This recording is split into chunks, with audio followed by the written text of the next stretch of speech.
Sports. We are the Fourth. We are MC. To Moustakis. Out at second. Quick turn. Double play. Hit well to center field. Back goes Davis. Gone. Kendrys Morales off the top of the wall. 9 strikeouts in 5 hitless innings for Chris Young. Struck him out. Gets a fastball by one of the game's best. The first, Royals win game 2. Waiter. Check, please.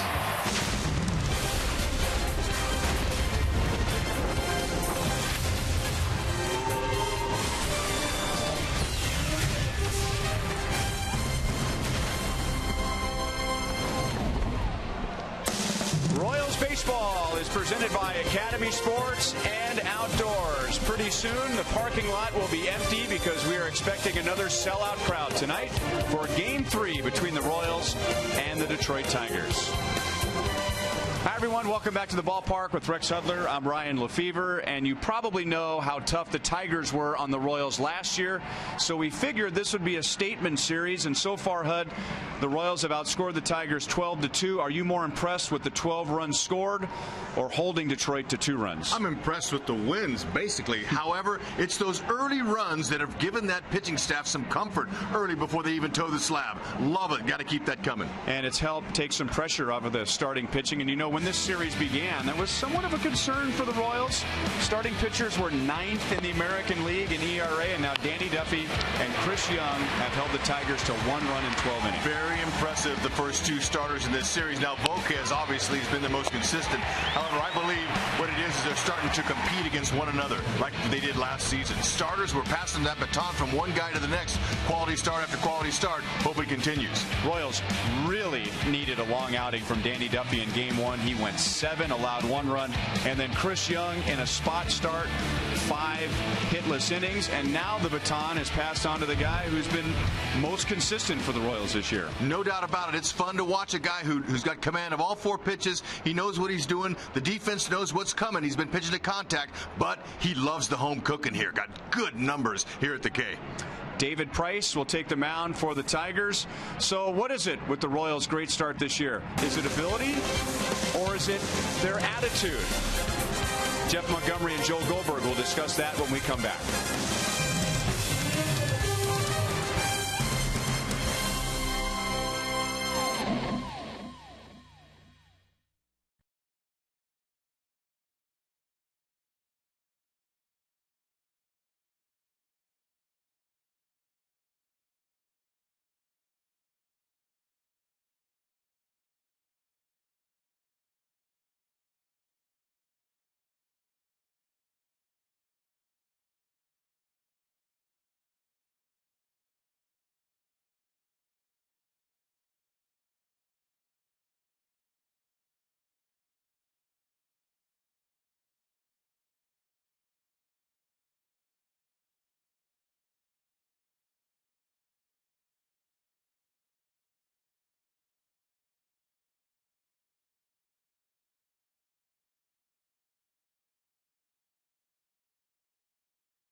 Welcome back to Kauffman Stadium. Joel Goldberg, Royals Hall of Famer Jeff Montgomery. Coming into this series, it was, well, the Royals hadn't played a winning team yet on the year. How about now? Well, in fact, they hadn't played the Detroit Tigers, the only team in the division they had not played. So it's going to be interesting. How are they going to do against a four-time division champion Tigers? And I think they made a resounding statement in the first two games of this set by doing exactly what they did. Keep the Tigers down and pile on some runs. Our Toyota League leaders take a look at maybe why the Royals are doing so well. And if you're looking for one specific, you're not going to get it because it's across the board. Best run differential in baseball, most runs scored.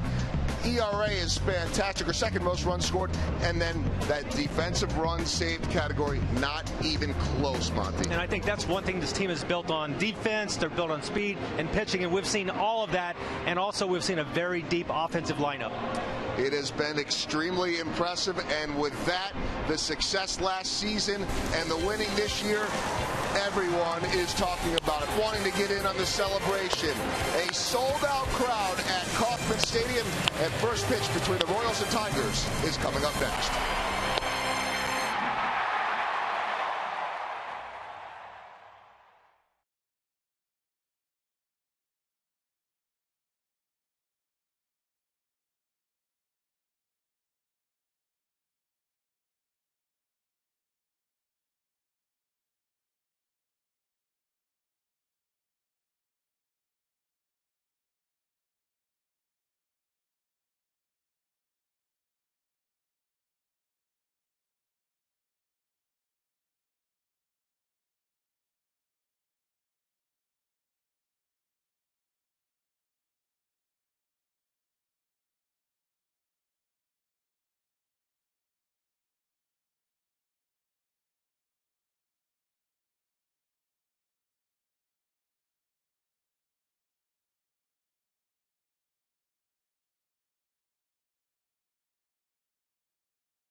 As they took the field, they are in first place in the Central, and they've given the home fans a lot to cheer for. The Royals are 9-2 at home, and we are ready to go with Anthony Gose in the box, and Edison Volquez throws a fastball that's hit pretty deep, but into the crowd up the left field line.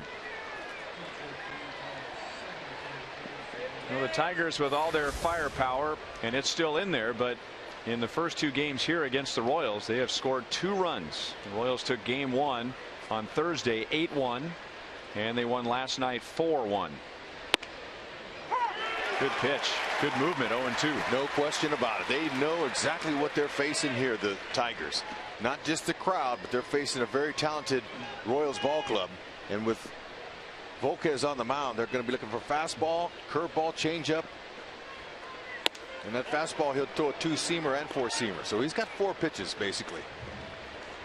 He'll hit at 95, but he's a little more consistent around 92, 93 with his 2-seamer. Has downward movement with his changeup and his 2-seamer. Goes away from the lefty. Curveballs come into the lefty. Fouled away again. He is making his 5th start. Extra rest after he served his suspension, which expired after the game last night, and against this powerful Tigers team. Volquez has given up 1 home run this year in 28 1/3 innings. Boy, that really fooled Ghosts. Good start for Volquez. They're going to find out that Volquez has excellent stuff, and stuff equates to velocity and movement.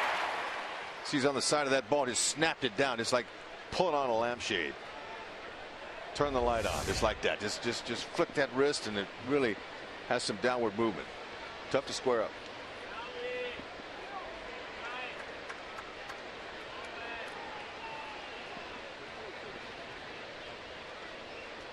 Ian Kinsler with 1 out, and he's taking all the way. And talking about pulling down the lampshade with the 6-10 start, the hitters probably feel like Volquez is turning on the lampshade with the bright backdrop, and then Volquez is pitching out of the shadows.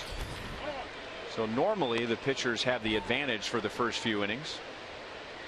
Ball's dark when it's got a light, very bright hitter's eye. The ball is dark, and you don't see it very quickly at 95. But, you know, that last pitch there, previous pitch before this one, was 95. I could hear the pop of Salvi's glove all the way up here. So Volquez, he's going to use that particular pitch, the hardest four-seamer he has, as a show pitch up to set up his other stuff that goes down. Watch Salvi. Salvi's good. He's wanting that sinker down. See, he's really animated back there. Not where he wanted it, but it's a strike. Salvi was making that sinker action with his right hand, and it's like he wanted it down and in on Kinsler. Very animated, solid backstop. Had him reaching at a changeup, and Kinsler is able to get it out into left center field, and on with a 1-out single. And a look at the Royals defensively tonight, presented by Ford. Paulo Orlando back out in right field. Christian Colon at shortstop. He'll get several starts with Alcides Escobar on the disabled list. One barehanded play he made coming in from shortstop last night might have been a rally killer against the Tigers. Great play.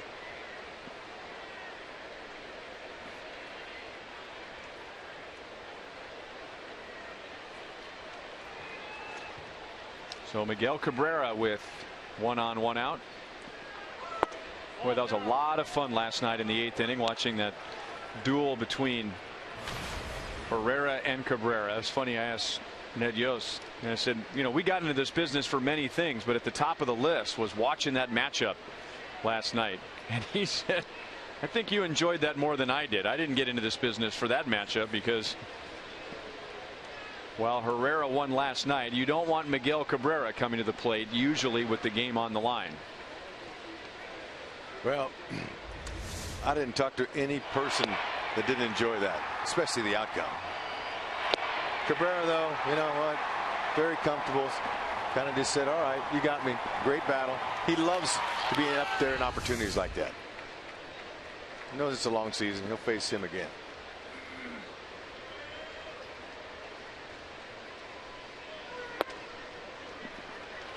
(2-0).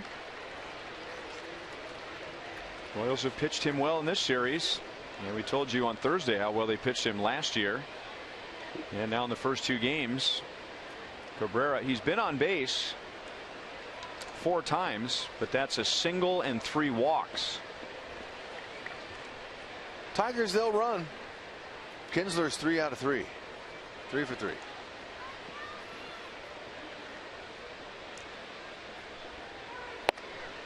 And now 3 balls, no strikes. You almost want to whisper it when you talk about these numbers, because you know it could end at any time. But he was so good after coming over from the Marlins beginning in 2008. But last year, 203, no home runs. As we mentioned on Thursday, the first time he has not homered against a division rival since 2005, and that was when he was playing for the Marlins against the Mets. 3 balls, 1 strike. This guy just loves to hit. He loves the pressure.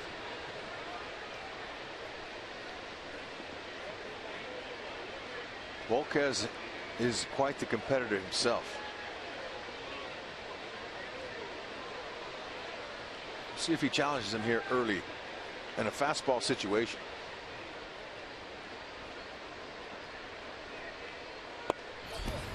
Another walk to Cabrera.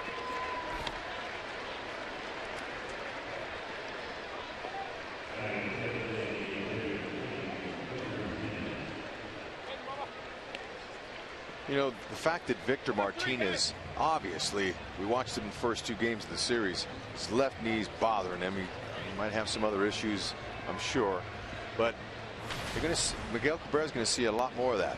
Guys pitching around and getting to Victor, because they could tell that Victor's back leg is collapsing. And, you know, I don't know how much longer the Tigers can afford to let him play out here. They need to shut him down and get him healthy, because it's just not the same Victor. 5 more months ago in the regular season.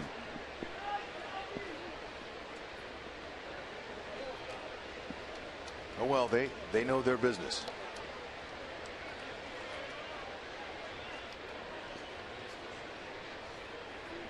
So 2 on, 1 out, and this is the side of the plate where he has struggled so far, and we say so far in quotations. Curveball's a little bit high.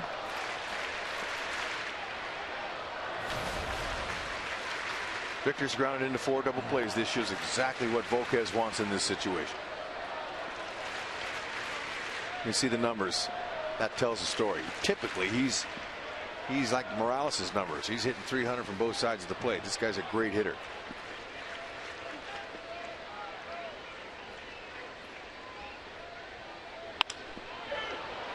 Slicing toward left center field, and Kane out in the bright sunlight. Lorenzo makes the play. Kinsler tags and goes to third. 2 outs. Sure is nice to have 3 gears like Lorenzo Kane. He was cruising, looked like a routine ball, but then that ball got up in that wind here that's pushing out to left field tonight, and he's able to shift gears again and go a little bit faster. In the meantime, Kinsler was able to read that and advance to third base in the tag up.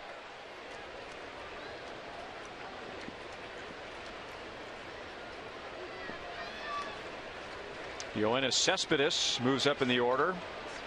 Brad Ausmus gives J.D. Martinez the night off, at least from the starting lineup. Martinez had 7 strikeouts in his last 10 at-bats.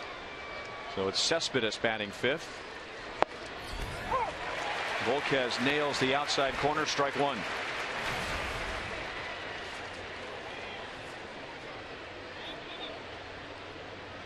Cespedes made one of the biggest outs last night when Tigers had the bases loaded, 1 out in the 4th inning. Cespedes ended up striking out against Chris Young for the final out of the inning. Breaking ball stayed up. Colon flips to Infante. And Infante has something playfully to say to Miguel Cabrera as Volquez turns in a scoreless first inning.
Over 38,000 here tonight. Looks like last night looks like the same crowd tonight. And here's the Royals lineup presented by State Farm. Big night for the Royals in game 1 as they won 8-1, 4-1 last night. Kyle Lobstein, young lefty, had problems early but then really settled in. And tonight it's the veteran David Price, 29 years old, Cy Young winner just 3 years ago for Tampa Bay. He's definitely one of the best. Now this was just a rough start. That's all there is to it. But the other 4 starts, he's nails. And the Royals are hopeful that they can bust him up like that. They'd love that. Good power fastball, averages 93. He'll top out at 95. He's got a 2-seamer. Got a nice changeup, occasional curveball. He'll also cut that fastball.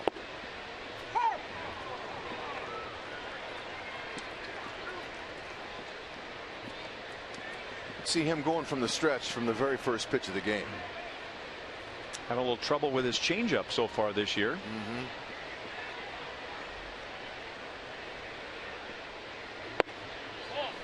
And also the left-handed batters so far are 11 for 34, a 324 average against Price. The Royals are hitting right under 300 off of lefties this season so far. That stroke to left center field, and Cespedes got a good break and runs onto the warning track to make the play.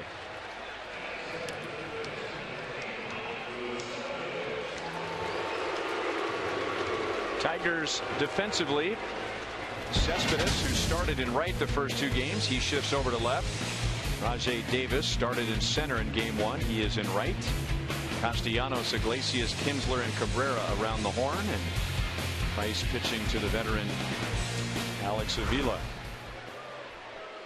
Mike Moustakas before the game tonight was awarded his Player of the Month award for April. First time since becoming a Royal he has been a Player of the Month.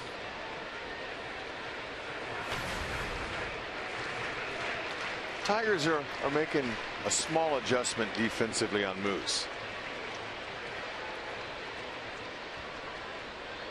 They've been playing him with 3 men on the right side. However, they're pulling Iglesias in. They're want him to play right here. So in case Moose does drop a bunt down, that Iglesias can throw him out. And he can really throw from running towards the Tiger dugout and flipping that ball over to first base. He'll throw that thing 90. Chopped out to Kinsler, and 2 down. You know, Hud, I get your point, but as I'm watching that defense, I'm thinking if Moustakas and Hosmer, for that matter, if they still bunted up the third base line, that's still a tough play for Iglesias, isn't it? It is. It's almost impossible, but they're still trying to stay in the minds of Moustakas and Hosmer. You can see where he is there. Yeah, I mean, you don't even have to be perfect. You just kind of put a little ball right there. There's no chance. But Joel Goldberg did some great research before the game today, and he's going to share that with us a little later about the shift. He got to talk to Osmus.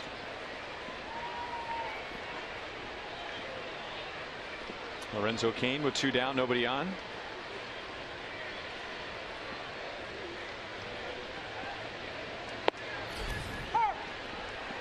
In hockey, they have a stat called plus minus. When you're on the ice, is your team scoring more goals or allowing more goals?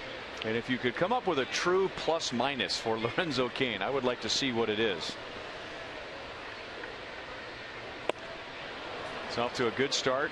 He is driven in 1 run in his last 13 games after driving in runs left and right the first week to 10 days. But he is the best defensively according to defensive runs saved. He has saved more runs in the American League than anyone else. 1 ball, 2 strikes. Hasn't taken him long to become a great center fielder either. Once he figured out that the wall is going to put him on the disabled list and it doesn't move very much, he kind of backed off. He started staying healthy, and then he let his skills take over during that time. But you gotta love the outstanding groundskeeper here, Trevor Vance. he added 5 more feet to the warning track in the outfield to help Lorenzo Cain, with those long strides he has, recognize the wall sooner. What a great ploy that was. Good plan.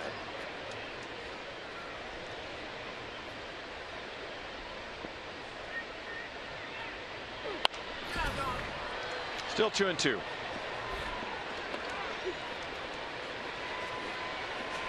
David Price, he's got to be able to pitch inside to be effective. He's going to have to knock him off the plate, the right-handed batters anyway. And as far as it goes to the left-handed batters, he's got to do the same. That sets up the other pitches that he's got. It's a good changeup to the righties and his occasional breaking ball away to the lefties. Hit sharply to Castellanos at third base. Got a little lazy with his throw, and Cabrera bails him out. So Price and Volquez both turn in scoreless innings. Look at that sight. Jam-packed Kauffman Stadium for the Royals and the Tigers.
Look at our Academy Sports and Outdoors leaderboard. Well, what happened to Edison Volquez on June 23rd of last year? We don't know. But what we do know is that only Clayton Kershaw, and just barely, has a better ERA since June the 23rd of any major league starter. Pretty impressive company there that Volquez is in.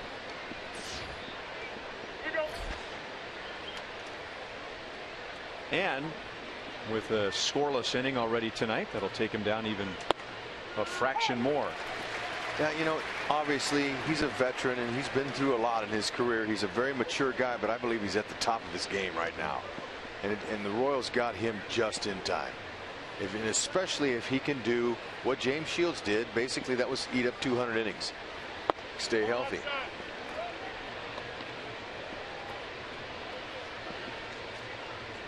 Works hard, has really good command. Dave Island says he's a great student, even as a veteran pitcher, still learning the art and the craft of pitching. Good movement there to jump ahead of Avila. 1 ball, 2 strikes.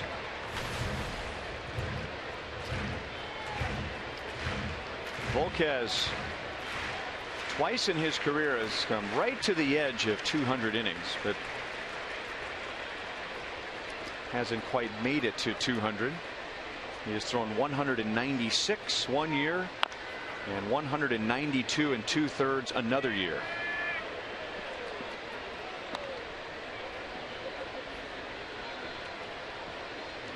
That's what Dayton Moore had in mind when they went out and acquired him.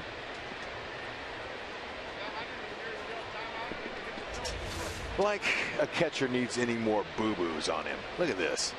Avila fouls it off the top of his foot. I mean, you know, those guys get beat up all the time. They're a ball magnet in the back of the plate. Now you're hitting and you're fouling off the top of your foot and you take that much time. That hurt. Most of these catchers, they're like hockey players.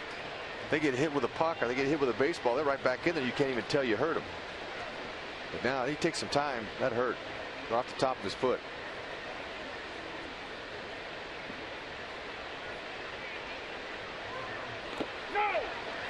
Started to go and went. Lance Barrett brings up Avila, who appears to be somewhat stunned by that call. Second strikeout for Volquez. All right. Hitters like, you know, and catchers like vocal umpires. I can hear home plate umpire Dan Iasano say no right away. And then, you know, he went down and appealed to his buddy out there, and he gave a quick sign that he gave him the outside. It's always good. Vocal umpires let the defenders know and the hitter know when they need to right away. Now, I've heard, I won't name names, but I've heard that some of that appealing down to the base umpires is eyewash, that the home plate umpire really has the best look. But in a hitter's mind, you feel like, well, hey, at least, you know, give me some help. Get another guy's opinion. You feel like you've exercised all your resources deciding whether he's swung or not. But I've had more than one person tell me that really the home plate umpire is the guy who has the best angle. You know, in the minor leagues, there's just two umpires. The other umpires out there around second base, and home plate umpire always had the appeal call. Castellanos grounds out to short, 2 down. And then if you're really good, like Miguel Cabrera on Thursday night, you just pick what umpire you want to check your swing. Point him out. Yeah.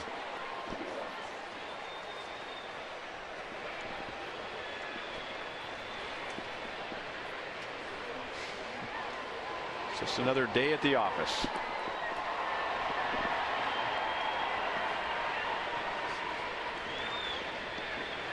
Two down to Jose Iglesias. Been talking about him. That looked like a huge loss for the Tigers last year when they lost their shortstop for the entire season to stress fractures in both legs. And he's come back and had a good start to the season, hitting .370, but he's out on a fly ball to Kane to put an end to a 1-2-3 top of the second inning. Royals coming up in the bottom of the second. Eric Hosmer in front of Kendrys Morales leads the team with 20 RBIs, 3 last night.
Of the second inning on a gorgeous night at Kauffman Stadium. David Price got the Royals in order in the first inning, although it started with Alex Gordon lining out to deep left field.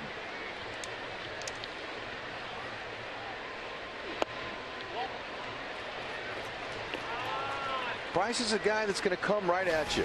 He's a guy who wants to complete the game. He doesn't go out there thinking I want to go 5 or 6. In order to do that, he says 3 pitches or less. Ouch. A little breaking ball that hit Avila in the knee. Says I need to be more efficient. I want to go out there in the 8th and 9th inning. I don't want to go 6. I don't want to go 5. But in order for me to be out there as long as possible, I have to get ahead and get early count outs. So if I read that and I'm a hitter, I'm looking early for a cookie.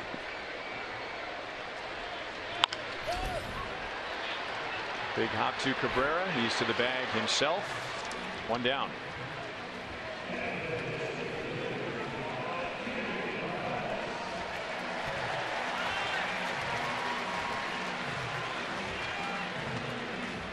And now Kendrys Morales. He drove in 2 in the Royals' 3-run first inning last night. Drove in another run in the 3rd. And he has more hot zones than he does cold zones. In fact, the upper middle is still 333. That could be a hot zone. Yeah, you know, and having broadcasted games when he was a young player with the Angels in those days, you could tell he was a free swinger. So whenever you see a number like that, or you know, hot box, you know, and there's you know, hot zones all over. That's the definition of a free swinger, a guy who's up there looking to swing the bat. Doesn't have to be down the middle, and that makes him dangerous.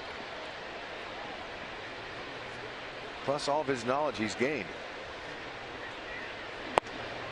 Good changeup away. 0-2. Yeah, that was nice. Morales kind of shook his head saying, ooh, you got me on that one. Good change of speed. All out of that same arm slot and same arm speed as the 95-mile-an-hour fastball.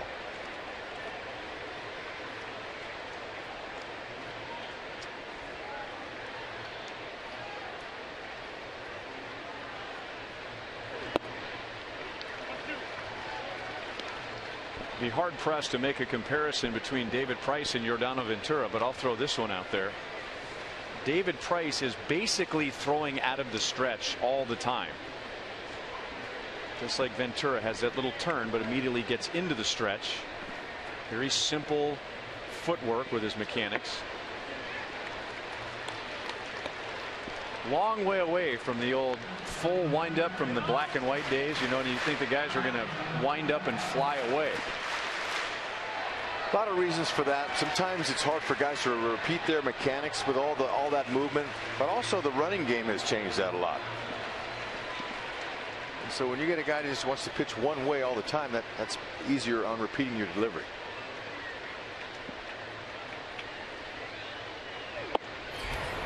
Fastball at 96, and that's the first strikeout for David Price.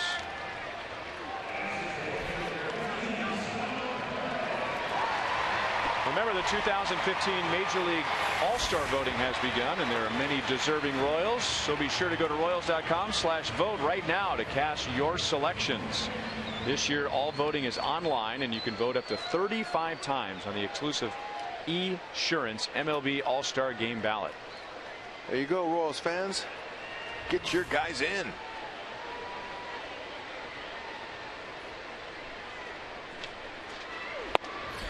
Speaking of All-Stars,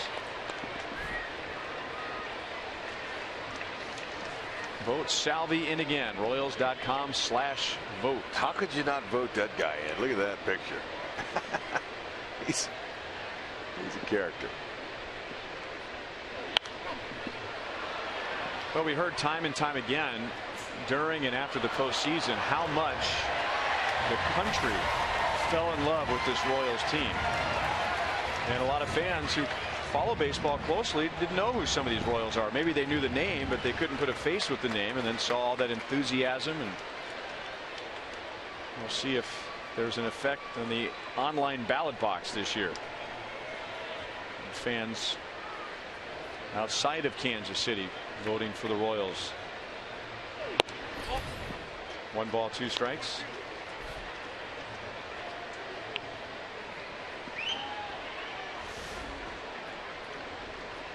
Think they remember this shot here? I know that there's, what, 15,000 folks that lined up today to get that bobblehead that had that picture of Salvi with his arms out in triumph. And they were lined up 11, noon, 11:30. Steve Kurtenbach tells me, our director, that's probably about the time he got here today. They're already lined up for those Salvador Perez bobbleheads.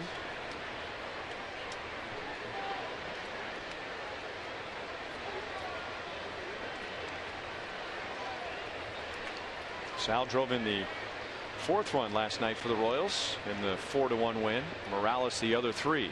A check swing, and Price will cut it off and go to the bag himself. That set the tone for the Royals eventually winning the pennant and going to Game 7 of the World Series. Salvador Perez in the wild card game.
The Uverse revolves around you. Call 1-800-PIC-ATT. By your Kansas City area Chevy dealers. Drop in for great prices on all the new 2000 vehicles today. And by the Missouri Lottery. Every ticket you play gives back to schools across Missouri. So play it forward with the Missouri Lottery.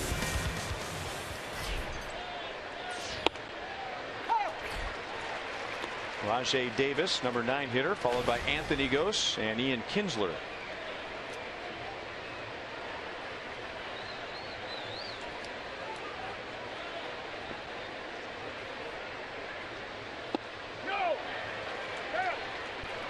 No swing. Dale Scott, the crew chief, making the call down at first base. Davis was in center field for Game 1 of the series and drove in Detroit's only run, and that didn't come until the 8th inning. When the Royals took Game 1, it wasn't much of a game. The Royals by the 5th inning had an 8-0 lead, but Detroit in Game 1 didn't get a run until the 8th inning. In Game 2, they didn't get a hit until the 8th inning.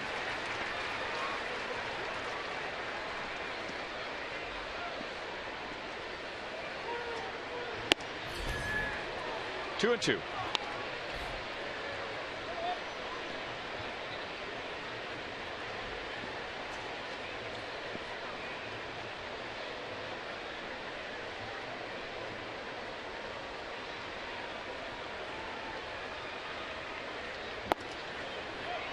Close. 3 balls, 2 strikes. Hosmus gets his offense clicking. He's got some more speed. We all know that. Goes at the top, Kinsler runs, and then you put Davis down at the bottom, or you can lead him off. They got 3 guys there that can stir it up on the bases. Tigers are 3rd in the league in stolen bases, but they do not have a stolen base in this series. And mix in Iglesias too. He'll run.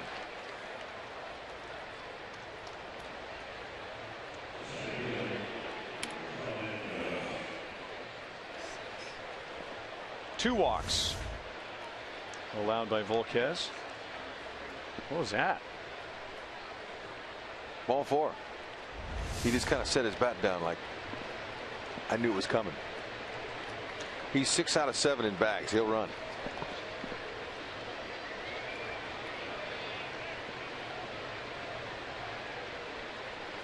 Did you think I guess I'm getting old. No, did you think he's getting arrogant? No, yeah, you know, it looked arrogant. A little ketchup on that hot dog. It looked a little bit saucy. All right, no, you're not getting old. That's okay. Right, that's the game. The game is changing a lot, Ryan. You know, these guys they get away with stuff that they never used to. Or used to could. I get that right?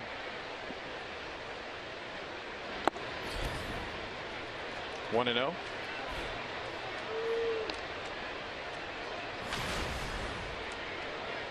It's been a key in the first 2 games of the series. I mean, these are the guys that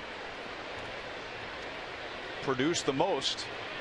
1 through 6. 6 for 46.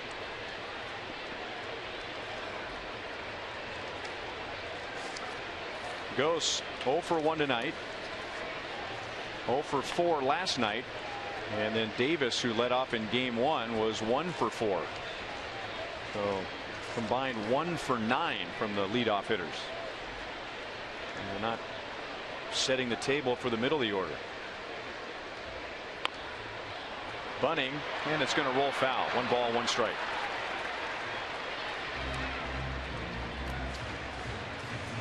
These 2 teams, you know, they're basically, it's very important for each team to jump out first and get the lead because it's a 7-inning game basically. The Royals are 11-0 when they lead after 7th inning, and 15-0 when they lead after the 8th inning. The Tigers are 10-1 this season when they take the lead into the 7th, and they're 13-0 when they lead after the 7th inning. So it's a short game now. I mean, these guys' bullpens are really good.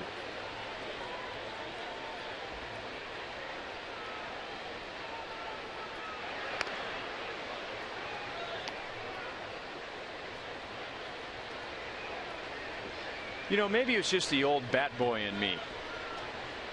But you kind of help out the bat boy in ball 4. You know, you kind of flick the bat toward the dugout. Maybe that's where that reaction came from. There's a little bit of gamesmanship in Davis. There's no doubt. He's got some of that.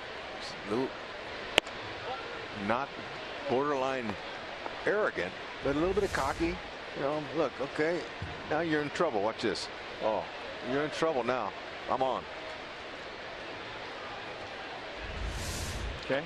Well, it's been said many times that a lot of the good players don't just take a bat to home plate with them. They take an attitude.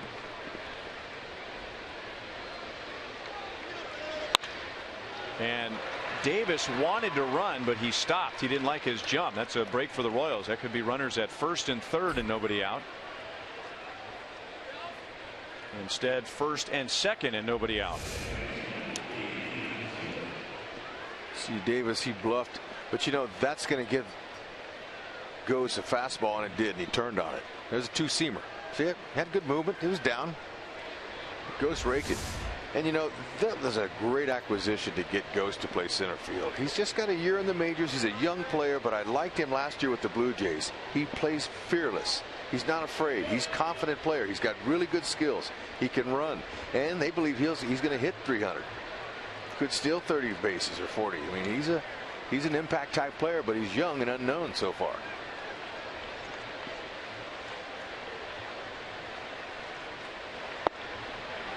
Breaking ball for a strike to Kinsler. He singled in the 1st inning. Volquez has really slowed the tempo. Monty, can you tell that Volquez has slowed his tempo? A more difficult time getting this first pitch strikes tonight. I think that's a key for him. If he's going to pitch ahead in these at bats, I think he's got to get ahead early in these at bats. And now a changeup over the inside, 0-2. Well, to Monty's point, Volquez on Sunday at Chicago got off to a great start. And then the White Sox started getting to him later in the game. But he threw a first pitch strike to 16 of the first 18 hitters. It was like going up to the plate and the count is automatically 0-1. Puts the hitter on the defense right away. And then you follow him to a trap the next time up. Okay, I'm swinging. Then you make an out. Now you're really messed up. You're like, I didn't see any pitches and 2 at bats because I let him get in my head because he's getting ahead of guys. So mental hitting is. Pitching too. The whole game of baseball is mental. A little bit outside at 96. Well, and just to make the point, in that game against Chicago, he'd allowed just 1 hit in the first 5 innings. First pitch strikes to 16 of the first 18, and when they got to him in the 6th inning, he threw a first pitch strike to 1 of 7. So then he was behind in the count, 1-0. Out to Infante, and they turn it. The throw is wild. Davis comes to the plate, and he'll score the game's first run. Just got through talking about Gose. Anthony Gose plays fearless, has speed, and he himself, by breaking up that double play on Colon, got that run scored. They would have turned it. Colon, though, couldn't get his feet up under him. Gose was right there breaking it up. That's a good hard slide. Haas couldn't come off in time to get it. Ball kicked off the netting there, and had Hosmer gloved it and thrown it to Salvi, it would have been close to the plate. But Rajay Davis, he was coming. It's a good hard slide there. Got him off his feet.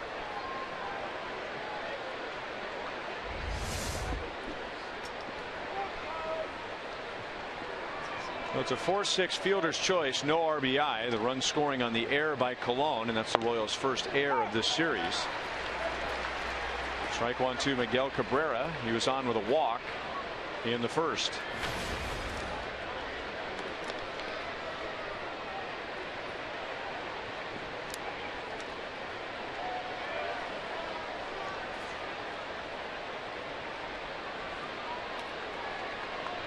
Now Cabrera has been on 5 times in this series, but nothing more than a walk or a single. Kinsler's running, so Moustakas' play is to first. And now 2 down. Let's bring in Joel. Well, I'm seeing Miguel Cabrera with a little bit of emotion. He's not happy with himself. It was interesting last night to see him smiling after that long at bat against Kelvin Herrera that you guys were talking about before. I spoke with Miguel Cabrera today. He said, oh, absolutely no nerves in that situation. I want to be in that situation. We live for that moment. He said, I don't care if I strike out 100 times. You cannot be afraid to strike out in that situation. I wanted to be a little patient because he'd walked the previous hitter, but he was throwing that heat. And you know what? He won the battle, but Miguel Cabrera, absolutely fearless, wants to be in that spot every single time. That's when you're one of the best in the game, you have that mentality. We just got through talking about how hard the game is mentally. And Hud, you know what else I found interesting is throughout that, he's friends with Salvador Perez from Venezuela. I said, any conversation going on with Salvi there because you guys are buddies? And he said, no, I was trying to look down and see if I could steal something. In between every pitch, I'm looking at the dugout, seeing if I could steal a sign from the manager or the coaches. The brain is never stopping there. He is trying to get every advantage. And by the way, he said he couldn't find one last night. Well, sure, he's going to tell you that, but he might have found something. Well, that's an interesting point, Joel, because he's so loose on the field, Cabrera, and he's often, I've wondered that he's often looking into the Royals dugout. I haven't seen him play against the Twins or the White Sox, but when he's on first base, either as a runner or playing first base defensively or as a hitter, it always seems like he's looking into the dugout. And I wondered, if that angers the Royals, but he's looking for some information. Well, and Ryan, having been down by the dugout many times, he's always joking with someone. And I think that's the way he goes about his business. But he's almost like that perfect poker player. There's a tell there, or he's looking for one the whole time. It's almost like he's masked behind all that kind of silliness and looseness. And he might be looking in and joking, but I guarantee you he's looking for an edge every single time. The slightest little thing. Very smart baseball player. And it takes incredible focus to do that. Hard enough to just watch that pitcher, watch his delivery, watch his release point, but he's looking at other things. Yeah. Most guys can't afford to do that. Right.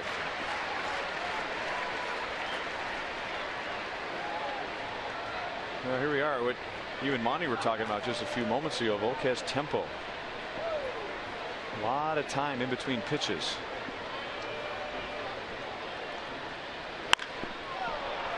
Belted to right field, hooking, and hooking foul.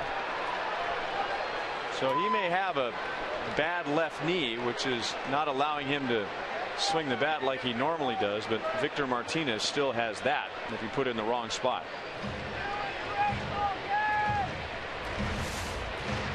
Two-seamer that was out over the middle, it drifted back. Started in, he had a little toe tap. He's got a little nice little loading system where he can load up, but hooked it foul and no argument.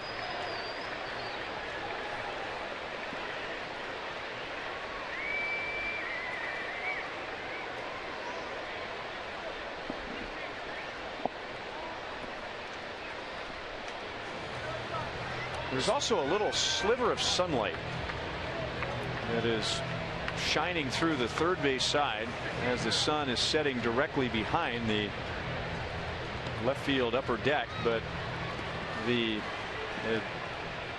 vomitories, as they're called, one of my favorite words, as the sun goes down, it will come through the stadium, and I think it's shining in Edinson Volquez's eyes just at this particular moment.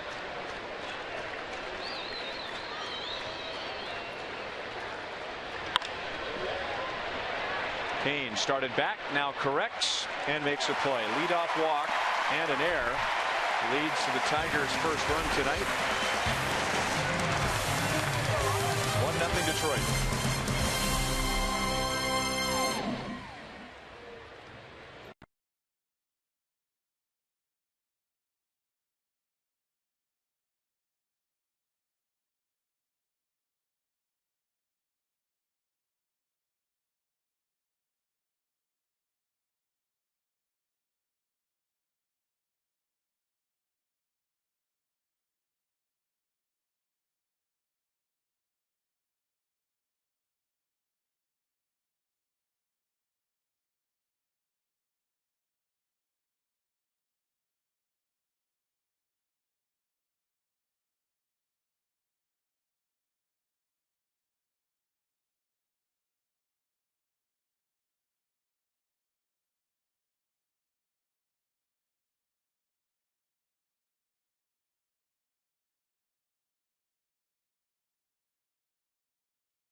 Principal at MKO Law Firm, served as a captain in the United States Army JAG Corps from 1969 to 1972. A pillar of the Kansas City community, Tim has served on several boards, including Kansas City, Missouri boards for municipal revenue, charter review, and the National World War I Museum. And It's not enough. That's kind of an old school look there. It's not enough just to watch the game. He's listening to the radio broadcast at the same time, listening to Fizz and Denny and Steve Stewart. There they are. Is there a delay to that? Or there is maybe slight delay in the ballpark. Still, it's good stuff. It's good information. Royals have gone 6 up, 6 down so far against David Price. He'll get Omar Infante, Paulo Orlando, and Christian Colon. Now, before we go any further, I have to apologize to Tom Valverde. Last night, Tom Valverde was in the Buck O'Neil legacy seat, but we said it was Tim Crystal. Well, I say we. I said it was Tim Crystal. So we want to give Tom Valverde his due. Infante down on strikes. That's the second strikeout for David Price. We tried to make the correction later in the game, but Tim maybe got up and went and got a hot dog, and we couldn't find him in the seat. But Tom Valverde, let's give him his due from last night, helping the Kansas City community for almost 30 years. Tom has served on numerous boards and worked with countless organizations. His volunteer work has covered everything from raising funds to help homeless students in Kansas City to raising awareness about health concerns, including epilepsy, AIDS, and other health concerns. So, Tom, my deepest apology to you, and we commend you for your work in the Kansas City, Kansas community, and congratulate you for your service and sitting in the Buck O'Neil legacy seat. Thank you.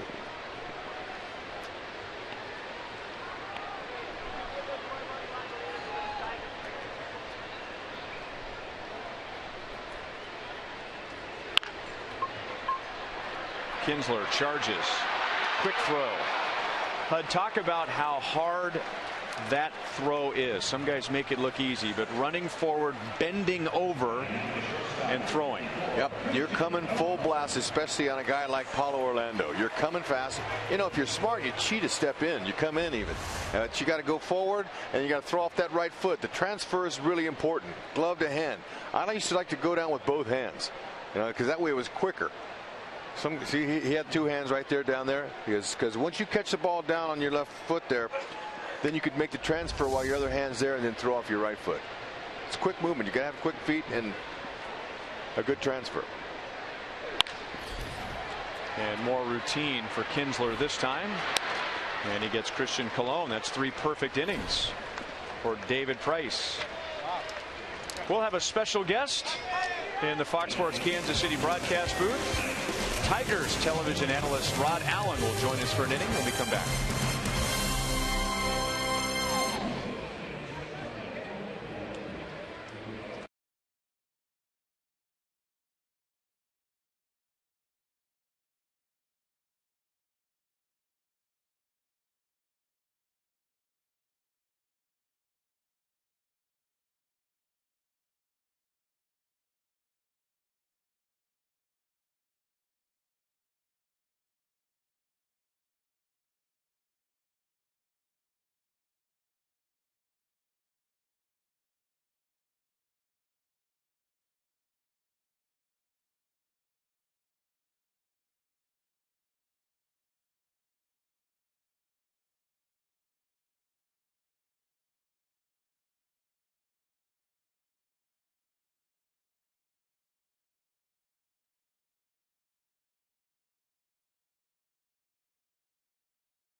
Pemba, the television voice of the Tigers, and we are pleased to welcome Rod Allen, longtime Tigers TV announcer and former Tigers outfielder, part of the 1984 World Championship team. Is that the ring right there? This is the 84 championship ring. Can you believe what those rings look like now compared to that? I mean, they're beautiful, aren't they? The ones you guys got is spectacular. Beautiful, beautiful. Well, let's dig right in. I'll admit, and maybe it was wishful thinking, that the Royals would go into a new hemisphere after getting to Game 7 of the World Series. I didn't expect a lot from the Tigers this year, and I knew that Victor Martinez and Miguel Cabrera had some surgeries. I'm a big fan of Torrey Hunter, as Christian Colon is going to throw late, and Cespedes will be on with an infield single. The problems in the bullpen last year, no Max Scherzer. I mean, I thought that this would not be a great year for the Tigers, at least, you know, what they're accustomed to, and yet it seems like they've picked up right where they left off last year. Well, that's why you got to give a lot of credit to Dave Dombrowski. He's one of the best executives in the game of baseball. After he knew they were going to lose Scherzer, he went out and acquired David Price last year at the trade deadline. Went out this year and got Cespedes, a big bat, to go into left field. They let Torrey Hunter go. Added Ghost to center field, who's outstanding defender. Iglesias is back now. So I thought the team was going to be good. This is their most athletic team they've had in a number of years, simply by some of those moves. You just saw Cespedes get an infield single there, and he's been as good as advertised in this Tigers starting lineup. Yeah, I was going to ask you about his impact specifically, Rod, because, you know, people in Oakland, they went nuts, even though they got John Lester, that they traded away Yoenis Cespedes. And really, the A's offense, I mean, it nosedived after they lost Cespedes. You know, he's the kind of player that you put in the middle of the batting order, and they kind of maneuver their way around him. That's how special he is. He bats 5th and 6th on this team, but he would be batting 3rd on most teams in the big leagues. This guy's got tremendous power. He plays both sides of the ball. As a matter of fact, he's a 5-tool player. He's a lot like your Lorenzo Cain in center field. Cain might have more speed and is a better defender, but Cespedes is a 5-tool player.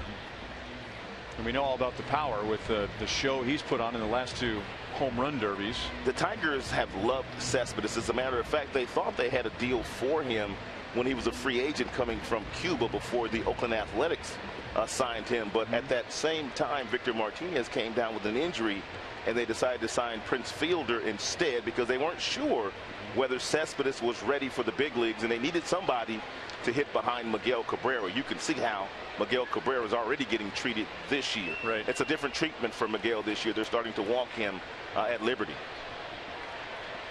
2-0 on Alex Avila as Cespedes goes down to second on the wild pitch. And Volquez struck out Avila in the 2nd inning. That ball's hit well to center field, and Rod just talking about Lorenzo Cain, who fades back and makes the play, but Cespedes will go to 3rd, 1 out. You mentioned the Tigers being more athletic. Was that a coincidence that Brad Ausmus took over when they became more athletic, or did they feel like, even though they were winning, that they needed a little more defense and needed a little more speed? I think your Kansas City Royals probably planted that seed in the Tigers as far as being athletic, the way that your team can run the bases, the way that you guys do defensively. And now this year, with your offense finally coming with guys like Cain and Moustakas and Hosmer finally living up to the high standards that were placed upon them. But this team, I think last year, started to run a little bit more under Brad. Brad, a former catcher of 18 years in the big leagues. He knows how hard it is to shut down the running game. So they started to implement some speed. And this year, they really have quite a bit of speed. There's a little defense for you, Rod. Yeah, Castellanos a little bit too aggressive there. Runner on 3rd base, less than 2 outs. He has got to be more patient. He has the ability, Ryan, to drive the ball the other way with authority. I mean, he's a young kid, but he really has a nice inside-out swing. But he swings at the first thing that he sees, and he hits it right to Moustakas. You guys call him Moose up here. They love to say that at Kauffman Stadium. So runner at 2nd, nobody out, is now runner at 3rd and 2 down. So playing with the infield in paid off for the Royals, and now Jose Iglesias. I still hesitate when I look at the league leaders and stolen bases come up, and I see the Tigers the last couple of years, because we'll show you some numbers that 2013, 35 stolen bases the whole year. Rajai Davis, who we signed from the Toronto Blue Jays as a free agent before the 2014 season, he had more stolen bases by himself than the entire Tigers team in 2013. That's a heck of a jump, though. Last in the major leagues to fourth in the major leagues in just 1 year. Now they have some athleticism with this kid right here, Iglesias, and the way that he is running the bases right now. We talked about Ghost. They have Rajai Davis. Ian Kinsler can run the bases as well, and Cespedes can steal you a base, and can Andrew Romine, who's on the bench. So it's clearly the best athletic team the Tigers have had in a number of years.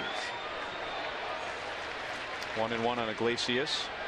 We'll have more time to talk about him when the Tigers are on defense, but boy, is he fun to watch. Oh, he is special. He is worth the price of admission as far as watching a shortstop play. I know you guys are spoiled here, too. Yes, we are. Alcides Escobar is awfully special himself, but the Tigers really missed Jose Iglesias last year. He has flied to center so far tonight against Volquez.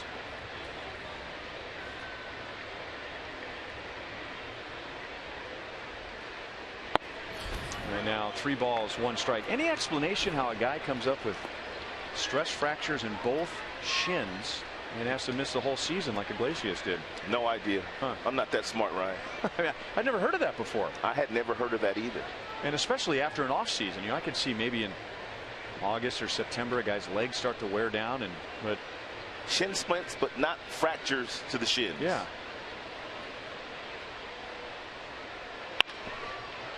Colon to the middle. Well, if you're a Tigers fan, you're lamenting them not getting the run home. If you're a Royals fan, you're praising Volquez, pitching with a runner in scoring position. And Detroit, with the lead, is 0 for 7 with runners in scoring position.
They got a leadoff walk, a run scored on an error.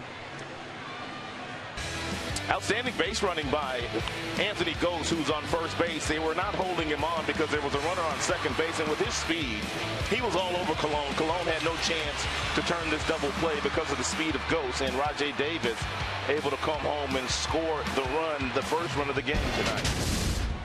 But that play right there, because of Gose's speed and the fact that Hosmer was not holding him on, he was already 15 steps off that first base bag, which meant any ground ball anywhere, whether it was Infante or Colon, he was going to break up the double play. Don't always see good hard slides like that like we used to. No, you don't. Well, you guys saw one earlier this year. Yeah. That's for sure. A very much discussed slide at second base. So there's Gose. And he can really go get it in center field, huh? And he's got a tremendous throwing arm. How does he compare to Austin Jackson? Probably arm strength better than Austin Jackson's. I think Austin Jackson got better jumps overall, but did not have the same kind of speed that Ghost does in center field. But Ghost is one of those guys that the balls that he gets to on singles where guys want to think about stretching it into a double, they don't do that because of his arm strength. And he's off to a pretty good start offensively. He did not hit well when he was with the Toronto Blue Jays, but Wally Joyner, the hitting coach, and the assistant hitting coach, David Newhand, they've done miraculous work with Anthony Ghost. And right on cue, he brings it down in center field, and now David Price has retired the first 10. And he's nearly first pitch strikes on every hitter. He only pitched 6 1/3 innings in his last outing against the Minnesota Twins, and he's one of those guys, Ryan, that takes a tremendous amount of pride in going deep in games. And he said after that particular start, he had to focus, he had to command his fastball better, he had to work on his changeup, and he's already thrown some outstanding changeups today to the right-handed hitters. Who knows what the numbers mean, but they mean something, as Mike Moustakas, with one out, hits it foul over to the camera bay. But you know, just breaking him down, and we showed this early in the game, Rod, that excellent changeup that he has, it says that the league is hitting 368 off of his changeup. So I mean, is some of that just the cold weather early in the season? No, he's worked on it. Okay. He's really worked on it. He had been giving up quite a few hits on his changeup, and some of it is cold weather, but David would not make that excuse. But in between starts, he really has started to work on that changeup, and you can see the results of that work here tonight. This probably is the best weather that Price has pitched in this year. But, you know, I always say that about major league players, that, you know, the macho thing these days is to say, well, I'm not making any excuses. Well, maybe it's not an excuse, but sometimes it's a good explanation. Right. And this game was not designed to be played in a turtleneck and long johns in 41 degrees. Right? Now, he had a start against the Yankees where the Yankees, they beat up on him pretty bad, one of the worst starts of his career. And he couldn't feel his hand. We've seen a lot of that this year, Rod, and it was the Tigers that really set the tone for the rest of the league, shifting on Mike Moustakas, and he spent all year trying to figure it out, and what he's come up with is here with 2 strikes, but even before 2 strikes, taking advantage of that wide open left side. Moustakas has 33 hits, and 15 of those hits have gone the opposite way, which is rare for a guy that was a dead pull hitter last year, but you can see that he's playing with a tremendous amount of confidence right now after hitting 5 home runs in the postseason last year. He looks like a different guy. Now it's 17 hits the opposite way for Moustakas, and he's got 3 bunt base hits. How about that, Rod? That's as many hits as he had all of last year to left field. But I remember we were at your ballpark on opening day last year, and Mike Moustakas came to the plate, and Brad Ausmus had that shift as Davis will fade back and take care of Lorenzo Cain. It shocked me up in the broadcast booth. I can't imagine what it was like for Mike Moustakas to dig in and see that for the first time. And he got off to a horrible start last year, 0 for his first 21.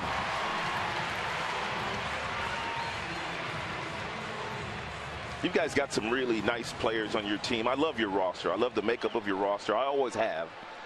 But I really am fond of Hosmer. I just love the way that he plays the game. Tremendous amount of swagger. He's already won a Gold Glove, and he just showed up in the postseason for you last year, and he's carried that into the beginning of this year. This guy has a chance to be an MVP someday.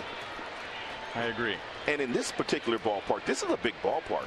He can reach the seats in straightaway center field or left center field with his power, and there aren't that many left-handed hitters on the planet that have his kind of power the opposite way.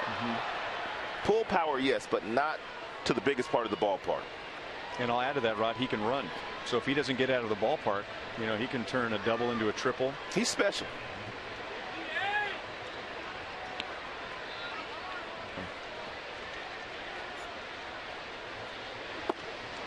One ball, 1 strike. Hosmer grounded out to first. But this is what Price has to do. He has to do a better job against left-handed batters. Left-handers have kind of had their way against him this year, whereas right-handers have not been all that successful. You know, he worked with Sonny Gray, the very talented starting pitcher of the Oakland Athletics, in the offseason. Of course, they both went to Vanderbilt, and Sonny Gray gave David Price a new grip for his curveball. So The one thing that Price wanted to do this year, starting in spring training, was to throw more curveballs with that newfound grip that he got from his buddy Sonny Gray. And if memory serves, Sonny Gray's got a pretty good curveball. Yeah, that was one right there, but he didn't really get on top of that one. It didn't break as much as some he's already thrown today, but he still got the strike call. This one stayed up in the strike zone because he didn't release it out in front, and we're going to show you the grip of his breaking ball. See, that one just kind of slipped out of his hand. Now, that's the kind of curveball that he threw last year.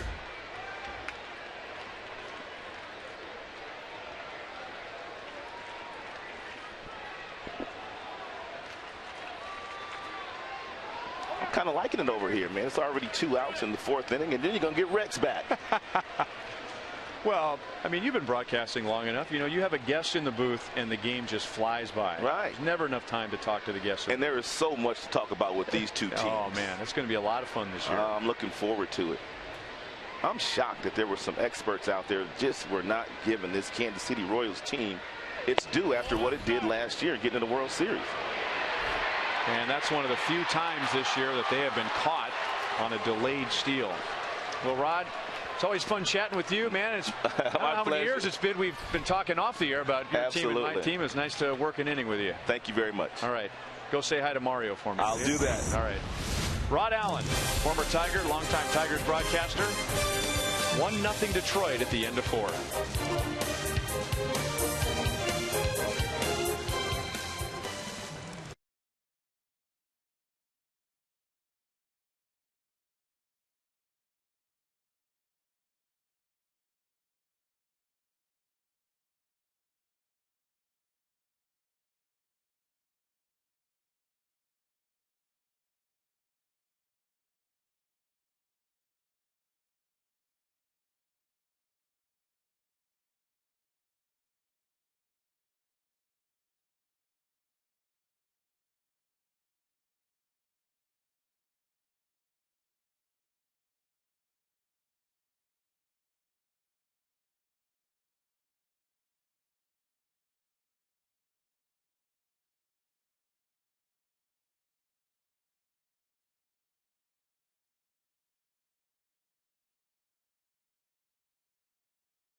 The Royals 1-0. Our monster game break takes us to Minnesota.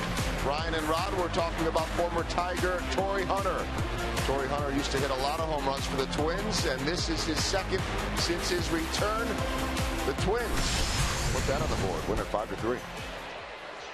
333 career home runs for Torrey Hunter. He has the most RBIs among active players against the Royals now that Paul Konerko has retired.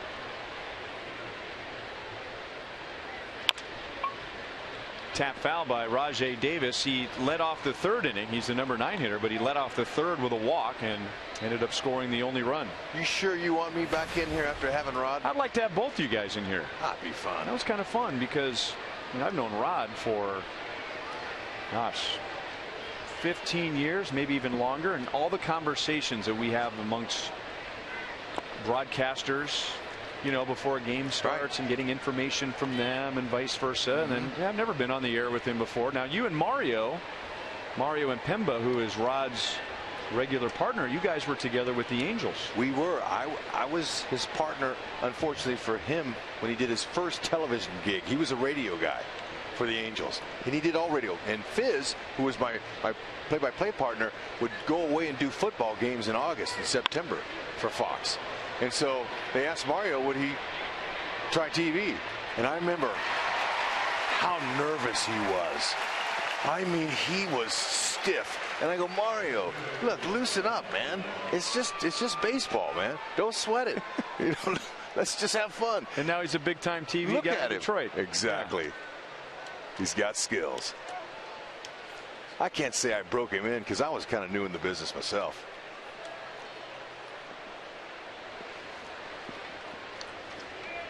Anyway, what a pitcher's duel we're having. Love this. This is a lot of people I talk to love pitcher duels. Who's going to blink first? Tigers have the lead, but they are 0 for 7 with runners in scoring position. Volquez, as he has all season long, pitching very well with runners on, and there's an excellent changeup as Ghost is way out in front.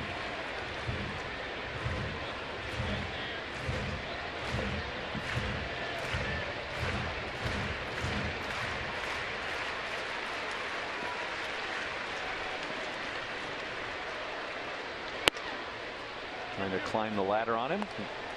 1-2 on Ghost.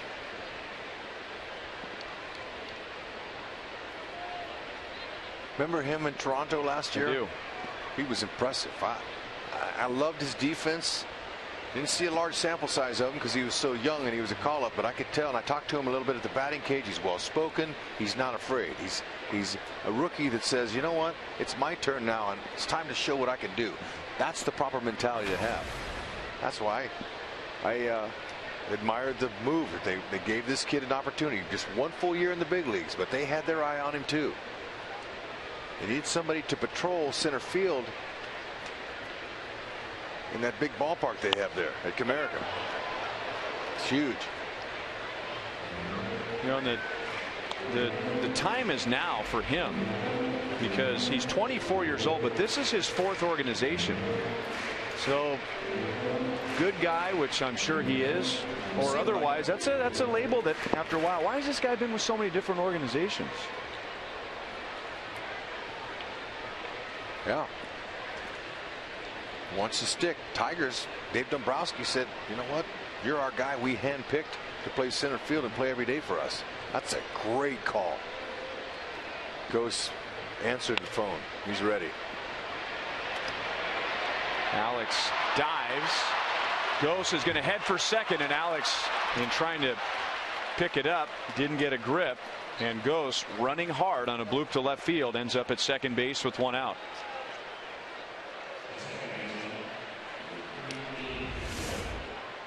Great attempt. We've seen him do this all the time, but he did alter his glove to keep it in front of him, and that's exactly what you want to do.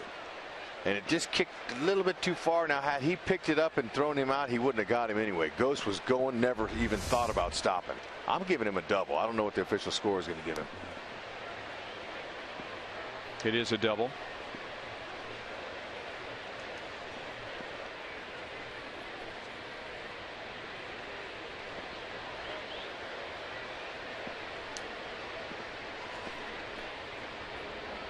And now Volquez and Perez will chat before throwing to Kinsler. Well, everyone's favorite day of the week is coming back. T-shirt Tuesday. In just a few days, when the Royals begin a series with the Cleveland Indians, be one of the first 10,000 fans and celebrate Cinco de Mayo in style with a Los Reales shirt, courtesy of Teva. 7:10 game. The gates will open at 5:30, so you want to make sure and get here early for that. Now, there's another T-shirt that a gentleman was wearing out in the parking lot. See, what you say, Hud, spreads very quickly. Now, look at that. That's not the T-shirt Tuesday for. I'm not a good Spanish Tuesday. reader, though. Or French. Was that C'est La Vista? C'est La Vista. C'est La Vista, baby. And then he's giving you credit down at the bottom. I need my glasses. They're right there in front of you. Those are for distance. Oh, okay. I love it. Thank you, sir. That's life. Later. We'll try to get it right.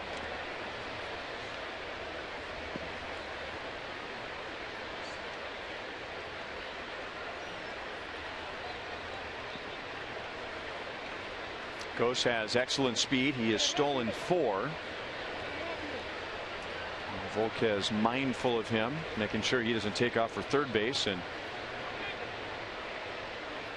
Infante is doing his part, playing close to the bag to limit Gose's lead, and he takes off anyway, and Kinsler lines it into left center field, so Gose will score easily. Kinsler thought about digging for second, but Kane gets it back quickly, and Detroit leads 2-0 in the 5th inning. Tigers in game 3 here. They're getting their game and going now. It's not exactly they're ripping the cover off the ball, but they're getting some guys on. They're speed guys, and they're showing what they can do with it.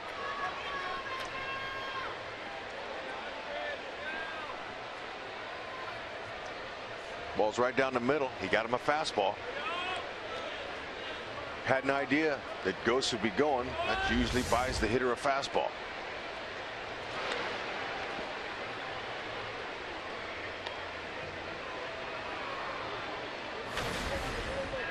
Miguel Cabrera has walked and grounded out to third.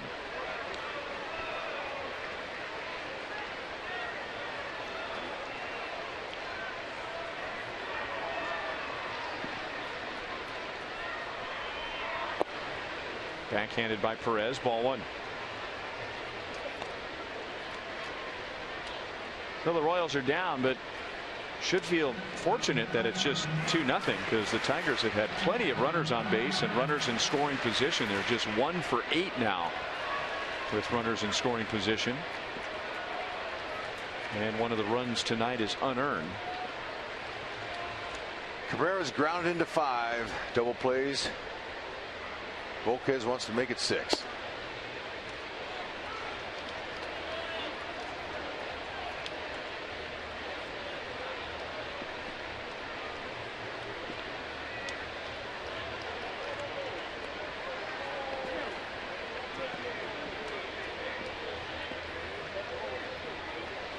Let me take that back. The error by Colon, which allowed Davis to score in the 3rd inning. Davis would eventually have scored in that inning, so that is an earned run. Hit well to right center field. Orlando to the track and brings it down.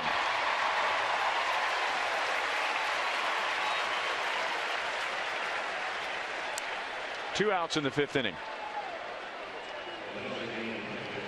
A reminder, as you enjoy a cold one and tonight's game, stay tuned for Miller Time, brought to you by Miller Lite, later in tonight's game.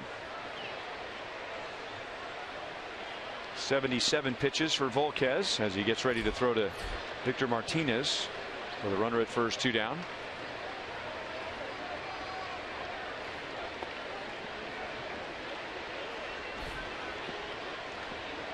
Tigers are making him work. Volquez definitely has not had the same type of rhythm and tempo to his work in this outing here, although he's keeping his team in the game. That's all you can ask. Moose running across the back of your screen there. He's going over to fill that hole in between Infante and Colon.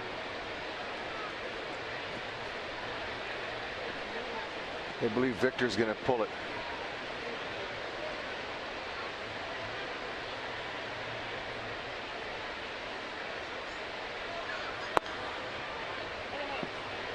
One and one. Martinez looks better tonight than he did in the first 2 games. He has lined to center field and hit another fly ball to center field and just missed hitting a home run in the 3rd inning. Just pulled it foul to right. And you got to be careful in there. And the defense is pulled over, and he's going to try to execute his pitches middle in, but you got to be careful with the location there.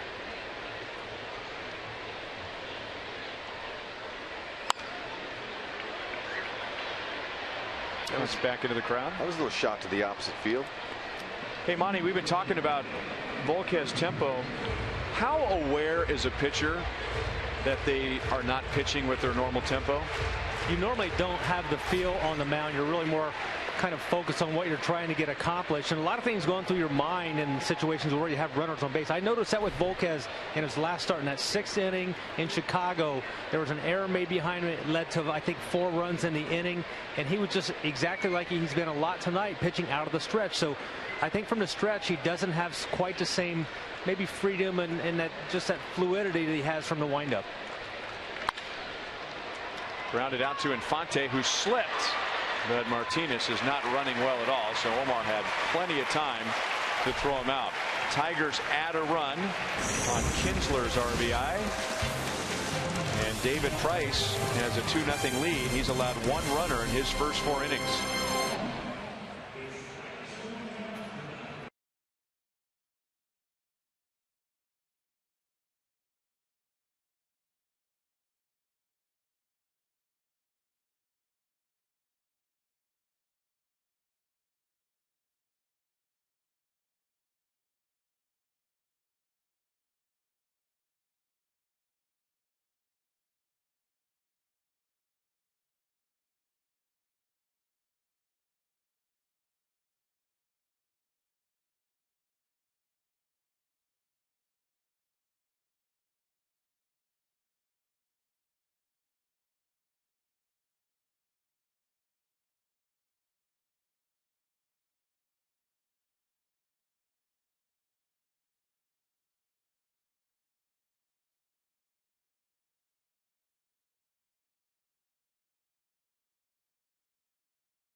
David Price has a 2-0 lead as he begins the bottom of the 5th inning.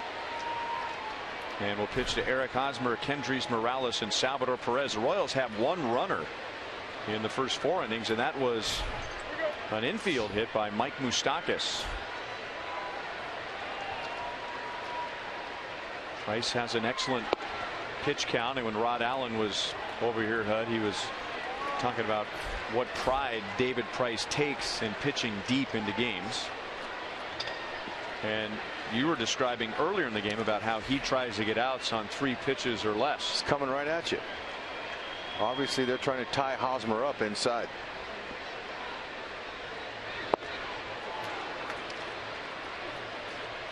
So therefore, you get that pull swing from Hosmer right there. He knows they're trying to come in there, and then Price dropped the breaking ball away.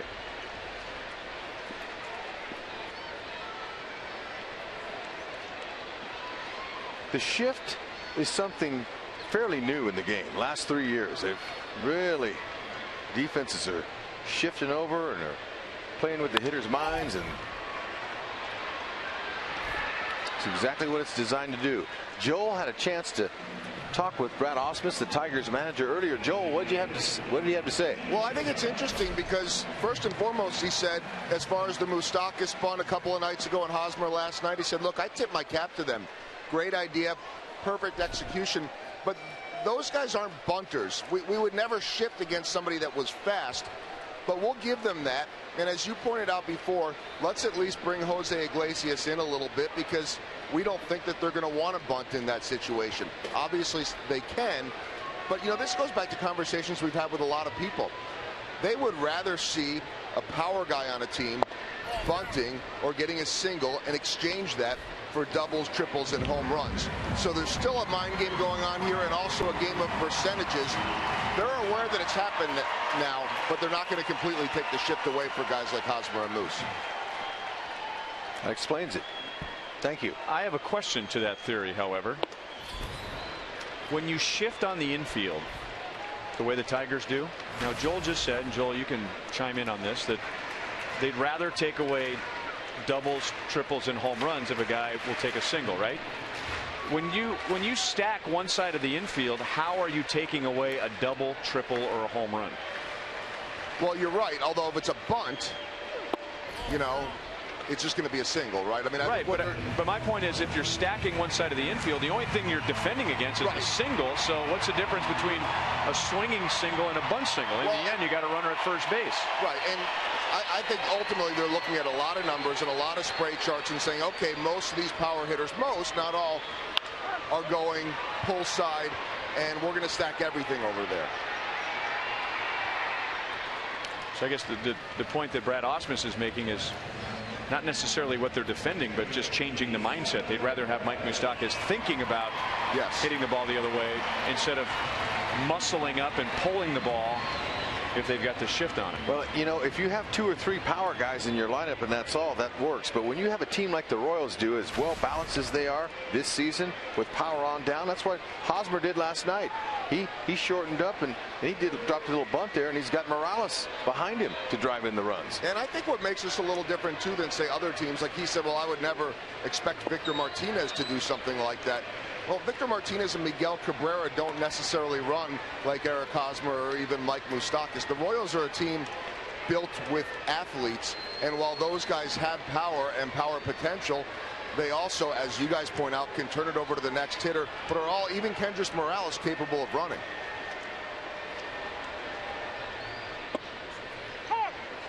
One and one on Salvador Perez. Well, you know, this is one of Dale Swaim's philosophies.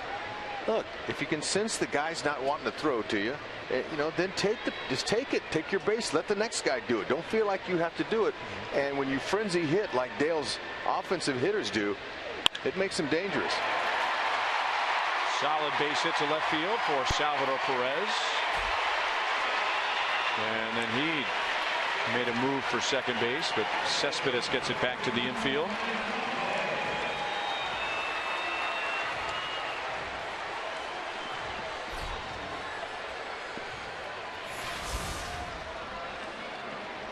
Don't forget to vote for the Royals Player of the Month at rallyhouse.com, and you'll be entered to win a majestic prize pack from Rally House.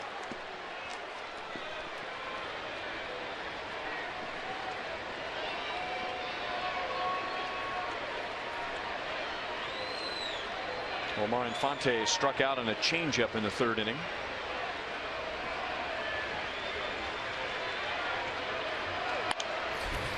On the ground to Castellanos. He'll go to second, and that's 5 scoreless innings for David Price. Beautiful night, big crowd. So far, Detroit leads 2-0.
Royals and Greg Holland.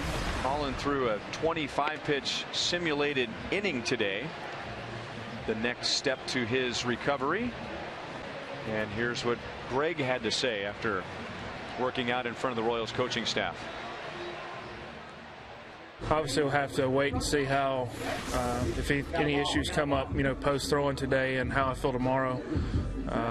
But I'm pretty confident that it'll be sooner than later. He is eligible to come off the disabled list tomorrow, and the Royals are hoping that he could be ready by Tuesday. Monday's an off day, and then the series begins against the Indians here on Tuesday. Edison Volquez has allowed 2 runs, 5 hits, 82 pitches. He'll get Cespedes, Avila, and Castellanos.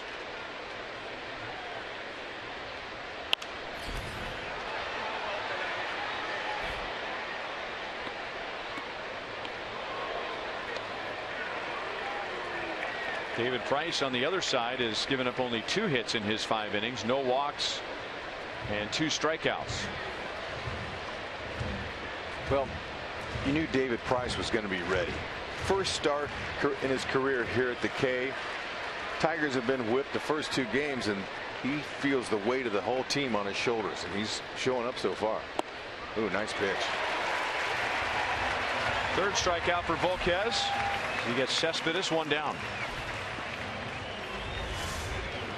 Cespedes looking fastball all the way. There's the breaking ball. That's the changeup. But it had such downward movement to it. It almost looked like his little rolling curve. See the side spin on it. Yeah, beautiful pitch. He's got east and west movement, and it's down. If you get a pitcher that has that kind of action, you're going to get a lot of ground balls if he's on.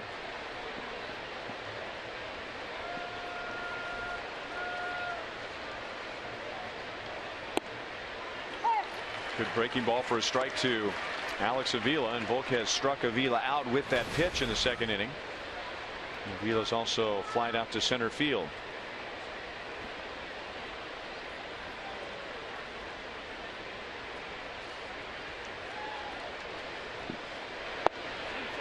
Little bit inside.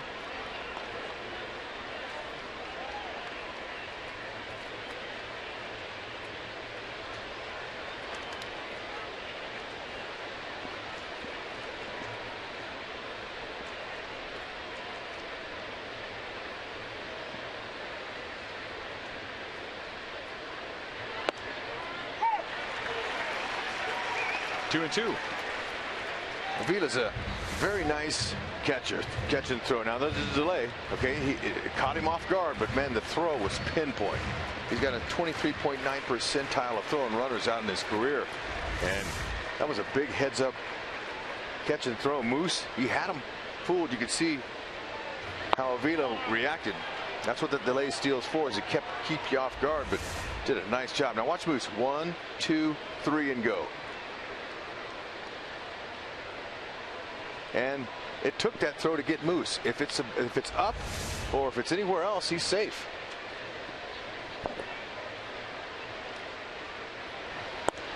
Now before Moustakas can take off, he has to make sure that David Price isn't going to throw over there. And there was one little jab step back toward first base before he got into his secondary and delayed steal lead. Maybe that was also enough to get him caught at second. The Royals have been outstanding this year with the delayed steal. They've done a great job. It offsets their straight steal.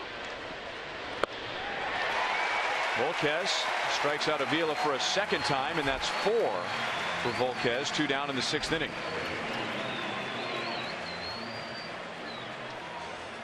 When you come out to Kauffman Stadium, stop in and check out Rivals Sports Bar, located just beyond the fountains in right field, boasting one of the best views in Kauffman Stadium. This popular spot is equipped with a 360-degree bar and a full menu of delicious food and beverage options, and you can watch the game in style with floor-to-ceiling glass and numerous HD TVs. Rivals Sports Bar.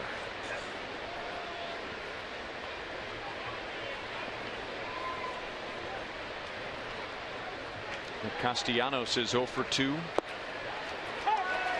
Good curveball from Volquez, and his ground out to 3rd in the 4th inning was a big out for Volquez and the Royals, as he batted with a runner at 3rd and 1 out in the infield inning and grounded to Moustakas.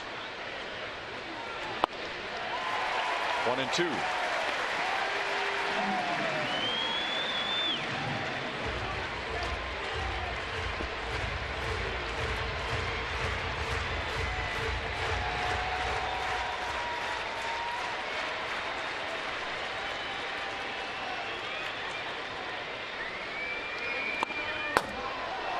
All the way back to the signage panel behind home plate. 2 balls, 2 strikes.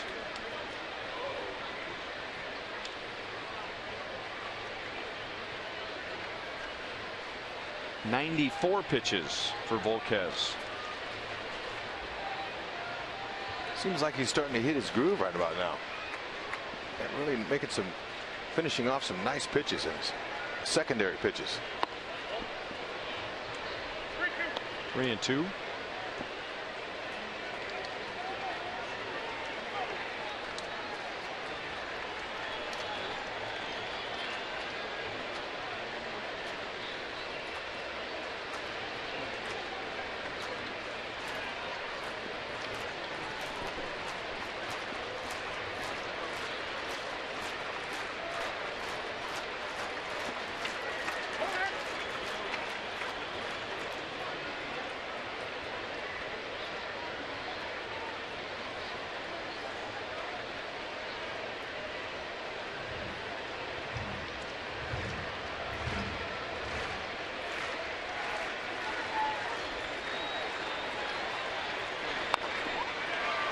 Still 3-2.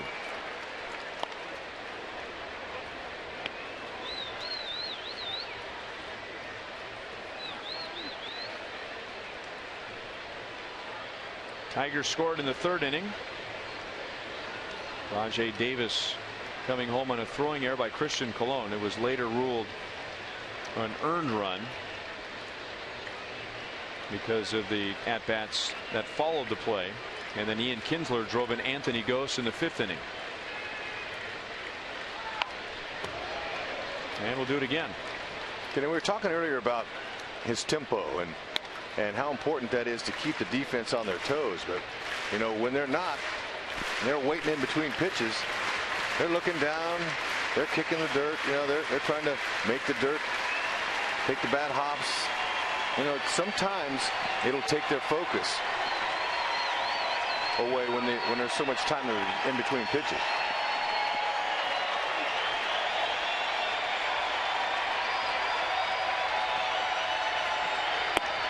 Castellanos walks.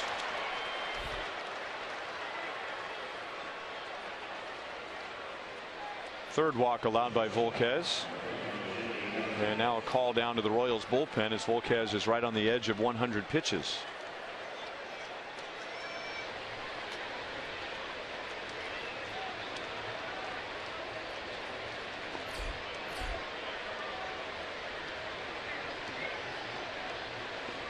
He's only had a couple of innings where he's had 20 pitches. He hasn't gone over 20 pitches.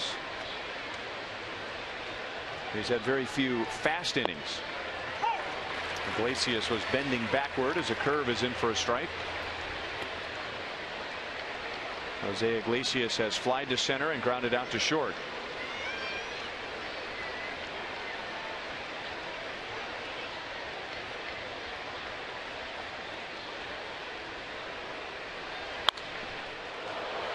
Little sliver of the bat came off.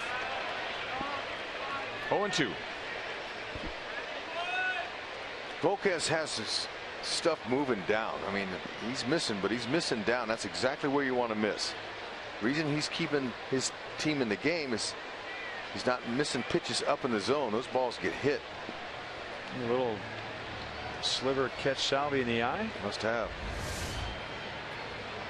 Sometimes it's the dirt.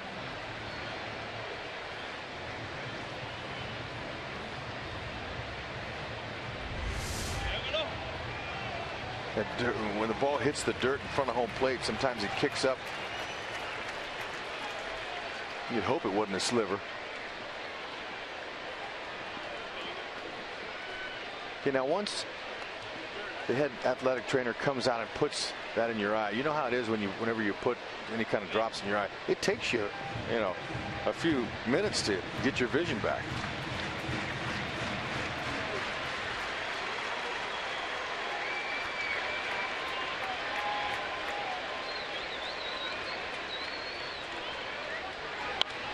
They wanted the pitch up, and Iglesias fouls it away.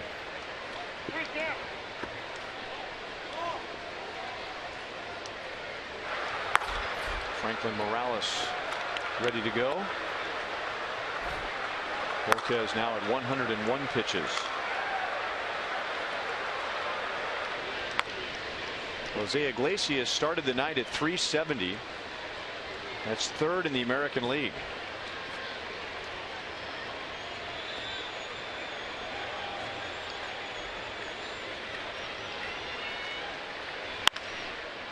Moustakas goes up to get it. Iglesias tonight is 0 for 3.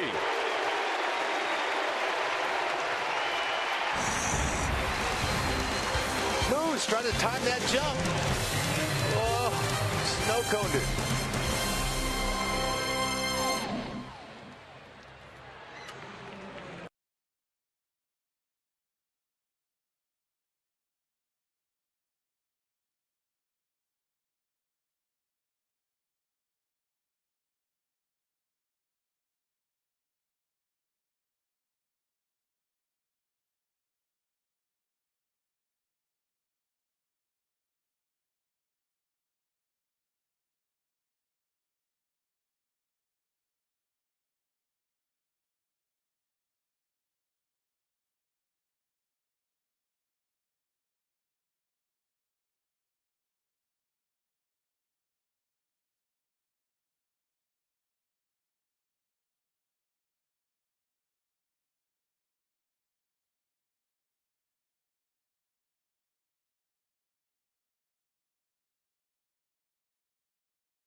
Up in the bottom of the 6th inning. Our Sonic Slam inning contestant is Jason Key from Kansas City, Missouri. If the Royals hit a home run in this inning, Jason wins $300. But if the Royals hit a grand slam out of the park, Jason wins $25 grand from Sonic and the Kansas City Royals.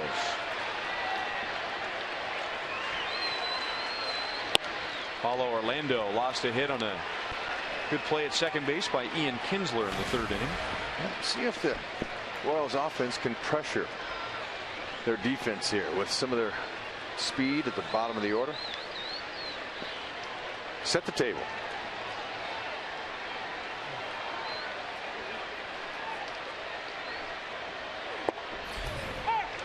Shortening up the bunt. Castellanos at third baseman was already on the edge of the grass. Now we'll see where he sets up. Cabrera is going to move back onto the dirt on the right side. So it'll take a pretty good bunt with the corners in near the edge of the grass.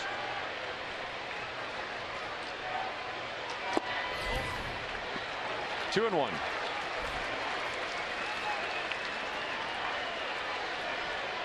David Price, for the most part tonight, we've been talking a lot about tempo, has had a good tempo, and he carries the label most of the time of being a very slow and deliberate worker. Change up, and Orlando's out in front. 2-2. Nice pitch. You watch Price, and what the hitters are watching is when he stands there with his glove is in the same position every time, regardless of the grip he goes in for. Lots of times hitters will try to pick up a pitch by how the pitcher holds his glove. No more than 13 pitches in an inning tonight. Still 2-2. Yep. he's kept to his motto. I want to get the hitter out in 3 pitches if I can. Keeps me in the game longer. Look at that, 57 pitches thrown. He's so far on top of his game.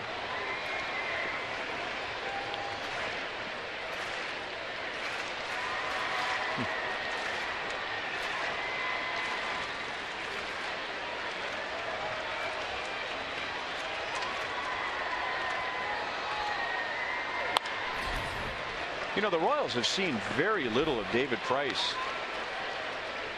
David Price, his first full season in the big leagues was 2009, but there have been quite a few occasions where the Royals played Tampa Bay and they just missed David Price. This is only his 4th start against the Royals, so been around a while, but very few Royals have any kind of a collection of at-bats in the past against Price. That's hit well toward right center field, but Davis is there to make the play.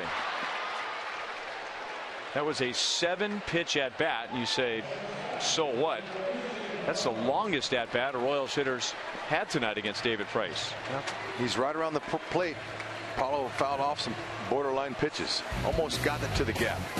Christian Colon, our most trusted player, brought to you by the most trusted brand, Honda. He is 0 for 1 tonight, but has a 6-game hitting streak. I have to tell you what, 25-man roster, every single guy has contributed. Colon looking good.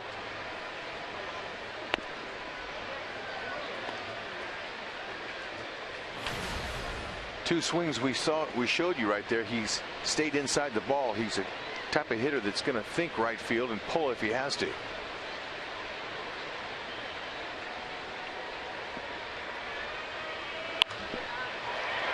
Shallow center field, and Ghosts will have to play it on the bounce.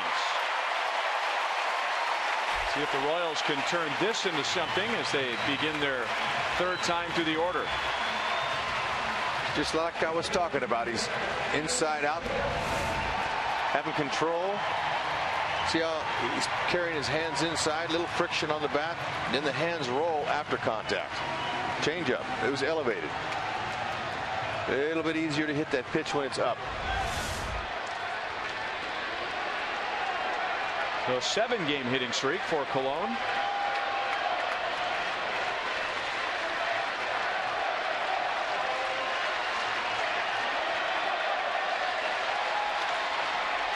And it gets the crowd back into the game. It's just a 3rd runner for the Royals tonight. 96 on a fastball to Alex Gordon. So in case you're wondering, as the Royals begin their 3rd time through the order, what happens with David Price? Well, this is pretty consistent with the game's elite, and David Price is one of those. He gets tougher 3rd time through the order compared to 2nd time through the order.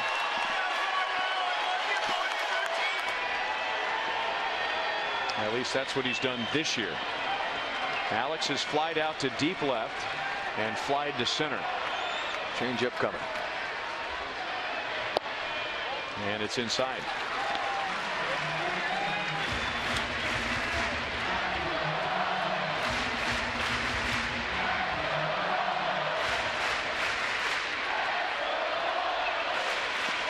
We just showed simultaneous shots of the deep breathing. Gordon took a deep breath, so did Price. Focus. Slash foul. 1-2.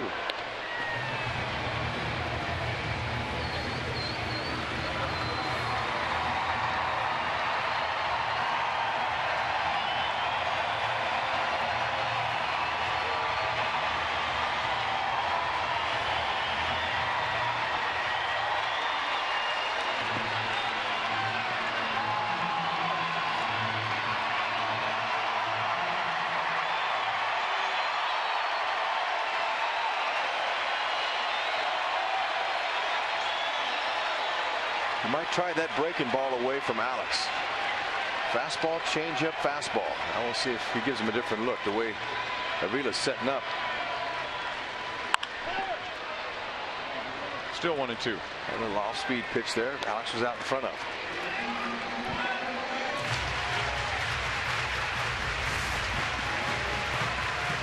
changeup.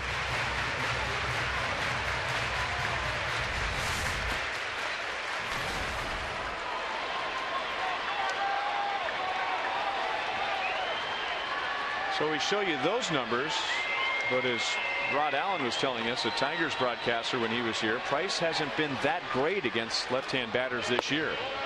Just outside with a slider. 2-2.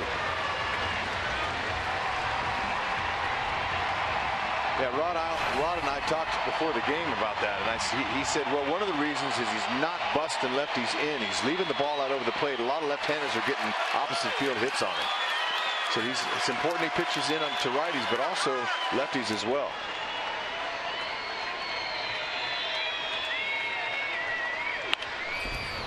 Had a play. Another thing is his curveball. Now, he worked out in the offseason with Sonny Gray. Sonny Gray is a starter for Oakland, and Sonny has a really good curveball. And David Price learned a new grip on his curveball, and so he went into spring training throwing a lot more curves, and then he started out the season with a few of them, and then he's kind of scrapped it lately, but he definitely tried to improve the grip on his curveball. They're both from Vanderbilt.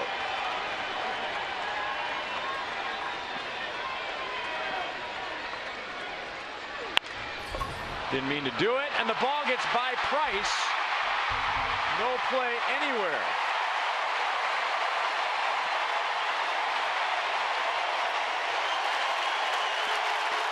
It's all about that short hop. Price has a great changeup, but we'll show you how he fields the ball on a changeup. They thought the ball was hit a lot harder, so he's ready, but he just couldn't play that changeup hop. And how many times have we seen a play like this that's missed that turns into a rally by the Royals?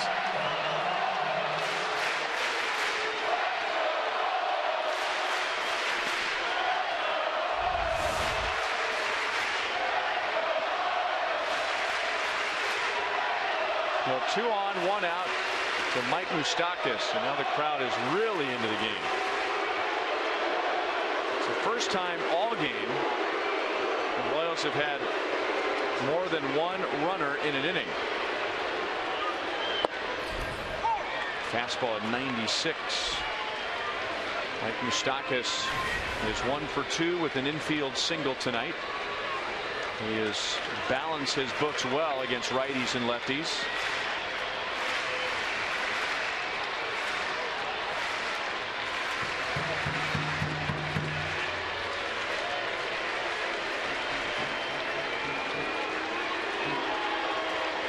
A 1-out single and an error by David Price. Off the plate and foul. First time all night the Royals have had a runner in scoring position against David Price.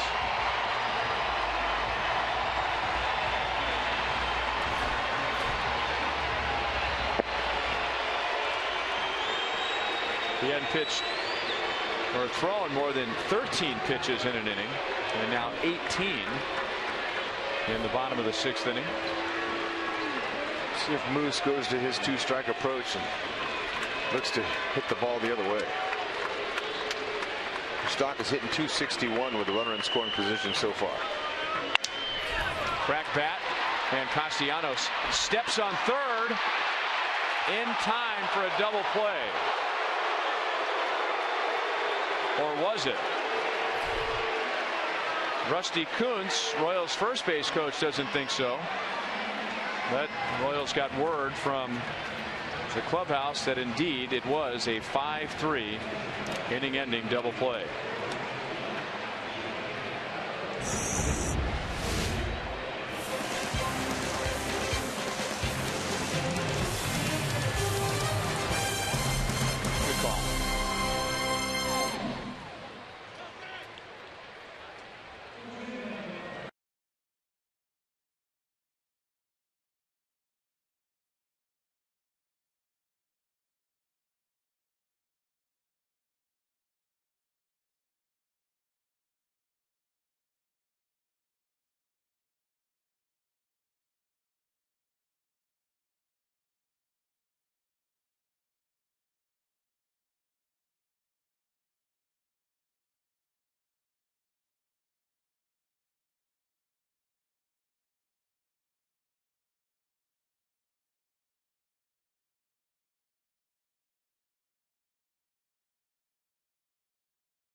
for the first time in this series.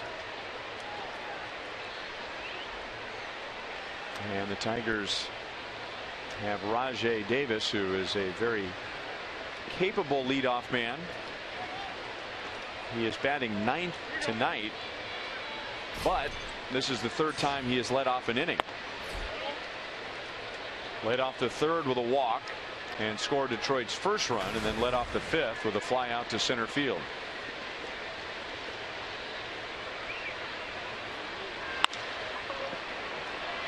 Orlando makes a good running play.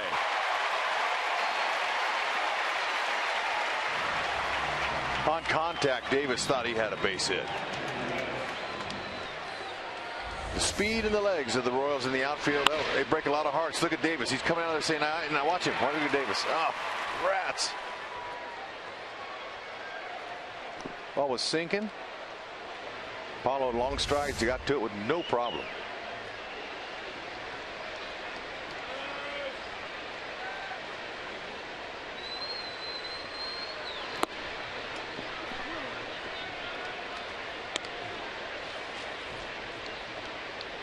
Now Morales gets a lefty. Anthony Gose has had a good night. 2 hits. A run scored, doubled and scored in the 5th inning, driven in by Ian Kinsler. Morales mainly fastball slider. And now Gose has a 3-hit game.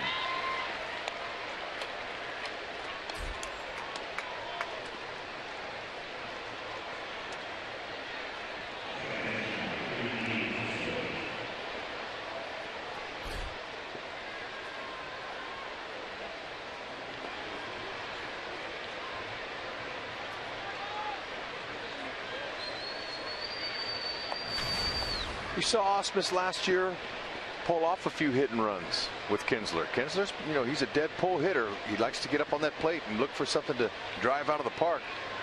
But we've seen him abbreviate his swing and try to hit that hole. Sal keeps it close enough to hold Gose at first.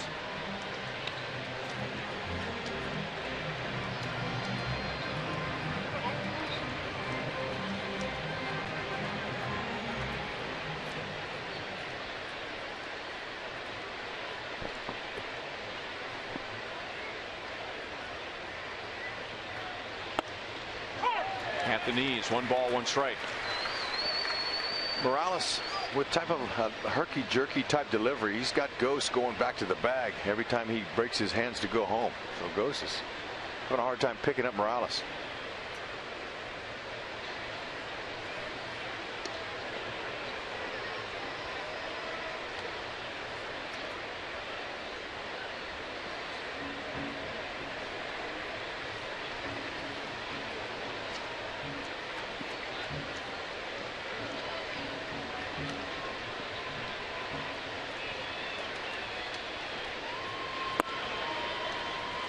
Tigers are 2nd in the league in stolen bases, and yet we haven't seen one in this series.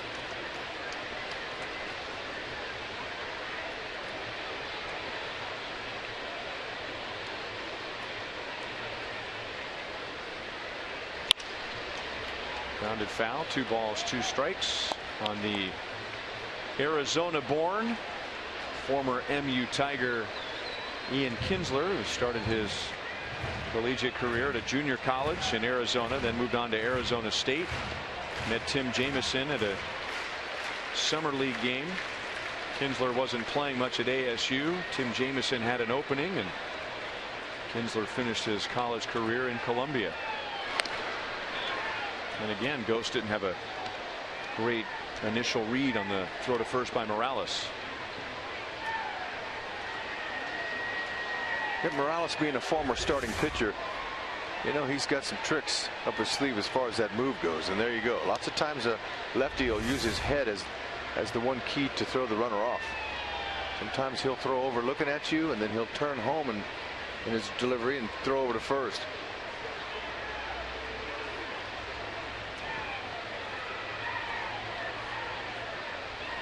Now Gose got a good read. He takes off, and Kinsler hits it to center field. And well, they say if you watch the game long enough, you will see things you have never seen before. And I think I saw a takeout slide at second base on a fly out to center field. That's exactly what happened. You talk about selling the play. Omar Infante sold it so well that Ghost took a hard slide into second base, as he did back in the third inning, which helped the Tigers get their first run. Yep. Infielders are taught when a guy takes off on a straight steal and the ball's hit in the air, lots of times that runner doesn't pick up the ball, so he didn't know where it is, so you try to act like you're turning a double play. And that's exactly what Infante did.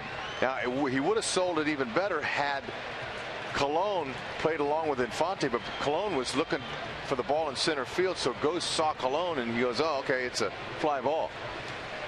But it's a really good play for an infielder to try to deke the runner. There's no interference here, so I'm assuming that the only thing that they could be reviewing is, did Ghost slide by second base and not retouch on his way back to first? That might be it. Let's watch him again. Now, see, he didn't know. He's not peeking into the hitter. He doesn't know. Clark, the third base coach, he pointed up. Let's see. Yeah, he touches it. Okay. He touches the base going back. But Infante, he did well to get up out of the way of that, but a great try tricking him. By the way, Ghost was called out. He was called out by second base umpire C.B. Bucknor, and that's why the Royals were leaving the field. But it's, unless you question what Ghost did the second time he touched second base. Did he make a move toward third, even though he did touch it after the slide? Was the ruling, did C.B. Bucknor think he was going toward third and then cut across the front of second base? Was he deliberately touching up? I can't imagine what else it would be. I mean, because he clearly stepped on the base. Right? All right. So did he think that he made a move toward third base and therefore did not retouch on his way back to first? That might be it. But this is a great instance right here where it'd be nice if the home plate umpire would talk to the crowd and tell us what happened.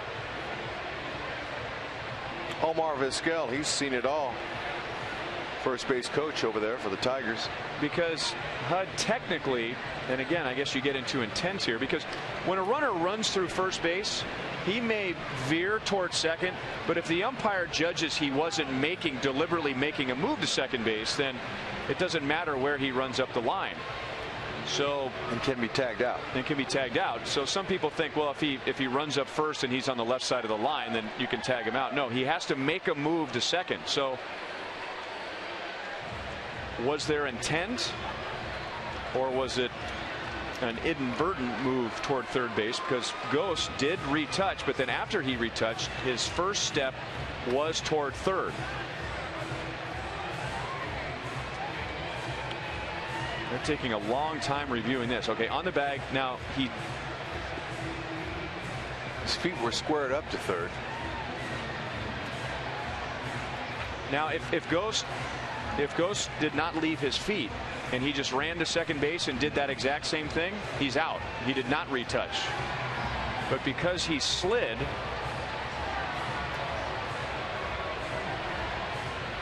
that kind of makes it confusing as to what his intent was after he went into second base. We're going to find out. He is out.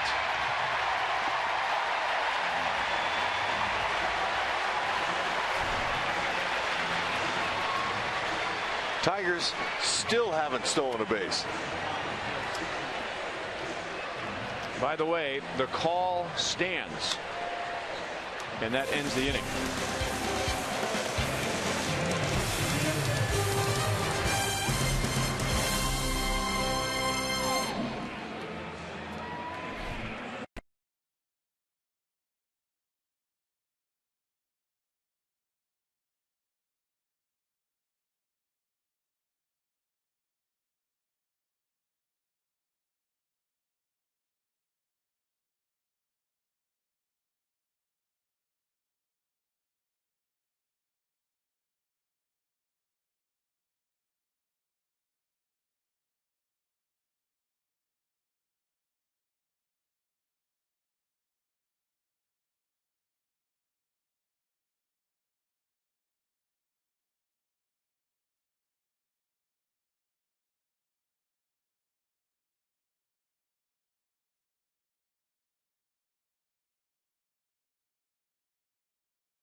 Watch Rusty Kuntz in the Royals dugout. He's watching Ghost, and when Ghost takes off, Rusty goes to the top step and just starts screaming to the Royals infielders. He missed second base. Now he's whistling, and we all know that Rusty has a whistle that would stop a train. Way to go, Give Rusty. all that credit to Rusty Kuntz. He doesn't miss a thing, especially when it comes to base running.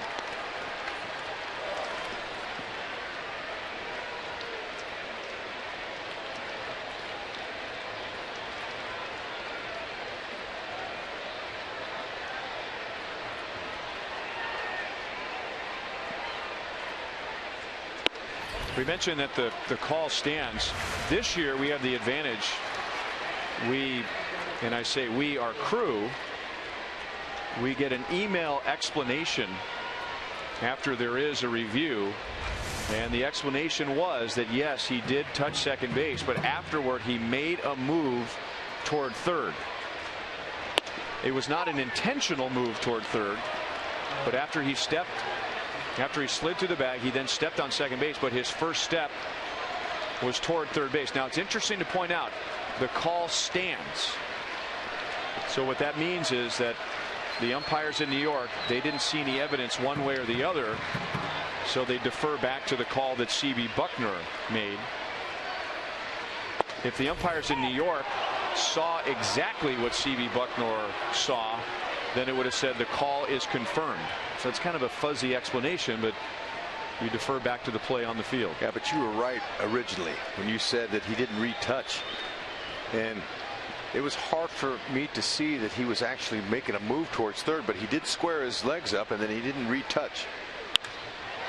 Kane to left field, and Cespedes will come up and make the play. Well, I go back to our discussion while we were waiting the review.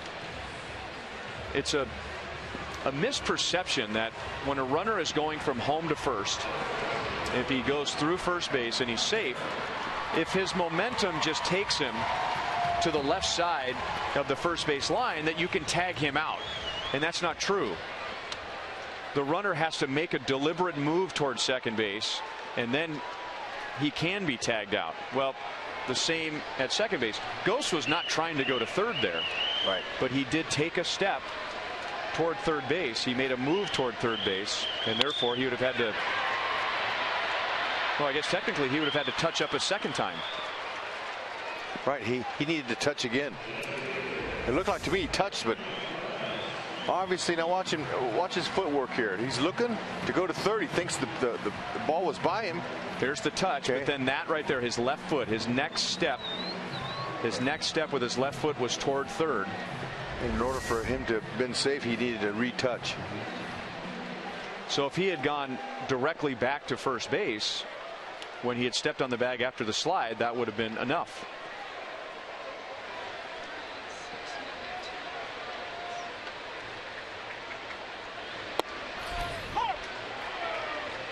Ball one to Kendrys Morales.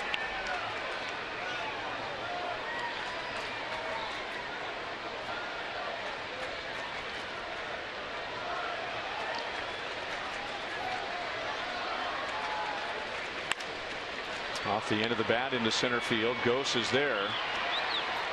David Price, with fewer than 80 pitches, has thrown 7 scoreless innings.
Academy Sports and Outdoors. Right stuff, low price every day. And by Steel Outdoor Power Equipment. Quality, reliability, and value. Find a servicing Steel dealer at steeldealers.com or search STIHL. Still 2-0 Tigers as Detroit comes up in the top of the 8th inning.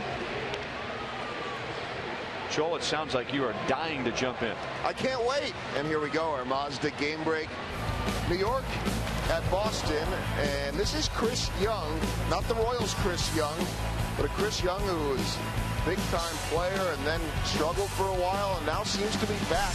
Homering in the 9th inning. Guys, he has 6 home runs and a .317 batting average, making me wonder who's the best Chris Young in baseball right now. Well, very good chance we're going to have Chris Young pitching to Chris Young at some point this year. Johan Pino will pitch the top of the 8th inning.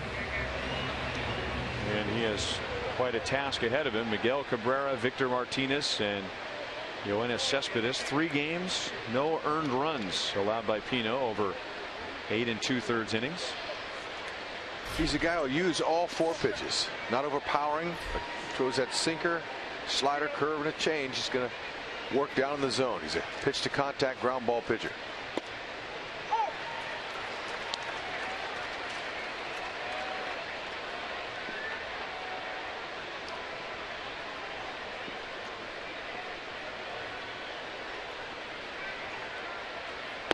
After doing some exhaustive research, Dave Holtzman discovered that we've already seen a lot of Chris Young versus Chris Young. Our Chris Young has done better than their Chris Young. Their Chris Young is 0 for 16 with 8 strikeouts against the Royals pitcher.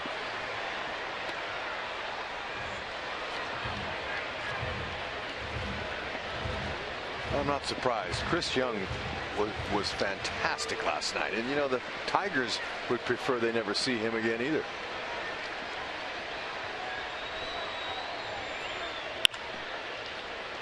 Now to Infante. 1 down, Miguel Cabrera. But that's his last at bat. 3 games into the series. No RBIs, no extra base hits.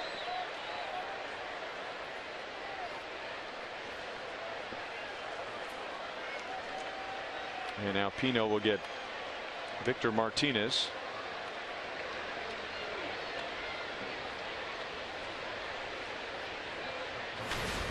Oh for 3 tonight. That includes a line out to center field and just missing a home run to right. And was back in the 3rd inning.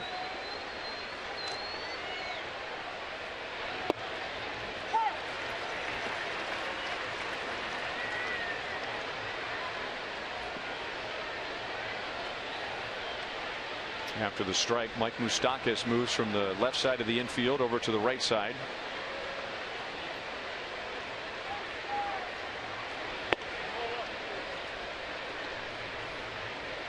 You know, I really didn't notice that, HUD, until the Royals played the Tigers that opening series last year. I mean, normally when a team would shift like this, everyone would just shift over to the right, and the third baseman would be the lone infielder on the left side.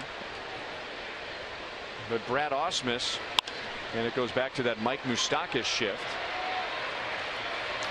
Gordon makes the play in left field. He started shifting Castellanos into shallow right field, and having not seen much of that, I asked him around the batting cage the next day, and Castellanos is very deep in right field. I thought, well, maybe he wants Castellanos over there because he has the stronger arm to handle that throw, and he said, no, I just want as few players out of their normal position as possible. So you put the third baseman out there, your second baseman plays where he normally plays, your first baseman plays where he normally plays, and your shortstop plays where he normally plays. Well, every manager has their different strategies, and Mike Jerschley, the infield instructor for the Royals, told me that he wanted Moose over there so Escobar could cover more ground over there and stay in his shortstop spot for the ground coverage. The fact that he's fleeter, he's got more action to his feet, he's quicker, he can get to more balls that are just dumped over there in the left field. That was his reasoning. And the Royals have a little different version. They do take Moustakas to the right side, but Moustakas basically plays where the second baseman does, and Infante is the one who goes out into shallow right field.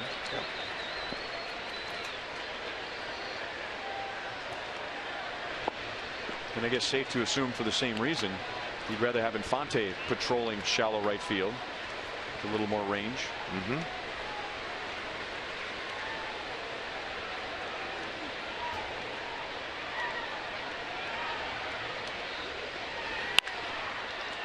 Colon to the middle, gloves it. Cespedes can really run when he wants to. Is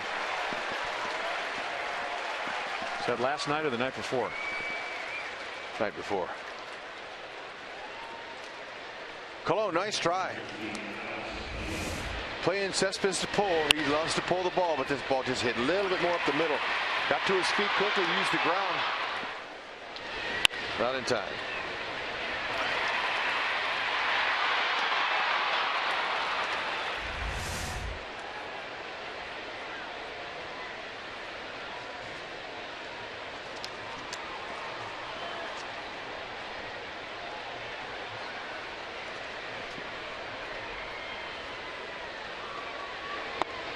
Now a shift defensively, but this time Moustakas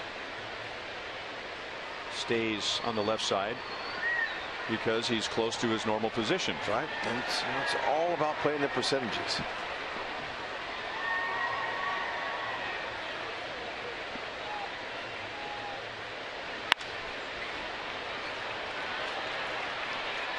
Alex back in left center field to make the play. The Tigers are scoreless in the 8th inning. That is 9 2/3 scoreless innings for Johan Pino to begin his Royals career.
Two 2-0 Tigers lead the Royals as Panera takes us around the league. Told you about Minnesota and the White Sox. Corey Kluber hit hard again, 4.62 ERA. Houston winning 11-4. They are trying, unbelievable guys, to win their 9th straight, and Texas over Oakland. A win for Houston tonight, and if the Royals were to lose, would mean the Astros have the best record in the American League. Right now, the Royals tied with them for that mark. Salvador Perez into center field, and Ghost played it very conservatively. 2 hits for Salvador Perez. Perez-ident. Now, if Ghost, the center fielder for the Tigers, breaks in on contact, he catches that ball. But he kind of wasn't sure how hard that ball was hit. And he kind of laid back a little bit and just went ahead and played it into a single. But see where he's playing, see how he went back.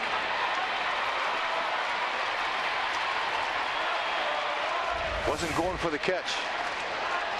Surprises me, he's an aggressive outfielder. Remember how Salvador Perez can get innings started. Very nice numbers leading off an inning.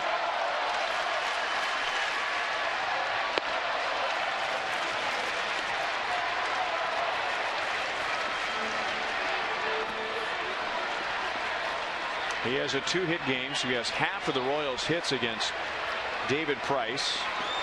Price has not walked a hitter. And he's only had 2 innings where he's had to face more than 3 batters. And in those 2 innings, he only had to face 4. So it's been pretty easy most of the night. 1 ball, 1 strike against Omar Infante. Salvador Perez is a 500 hitter when you ask him to lead off an inning.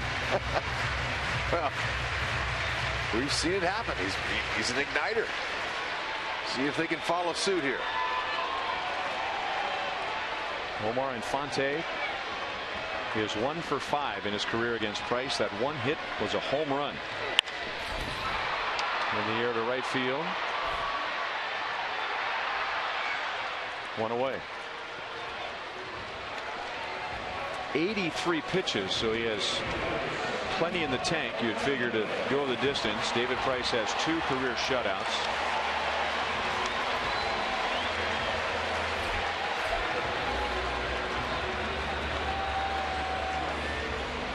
Almost a 3-to-1 strike to ball ratio.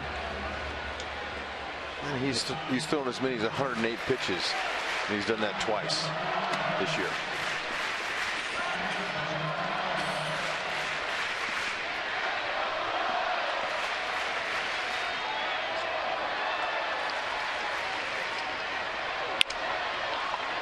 Little bloop.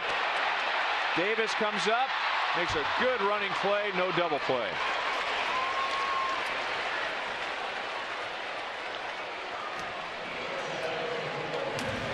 Davis got a good break coming in. Wasn't sure if he was going to get to it, but he stayed with it.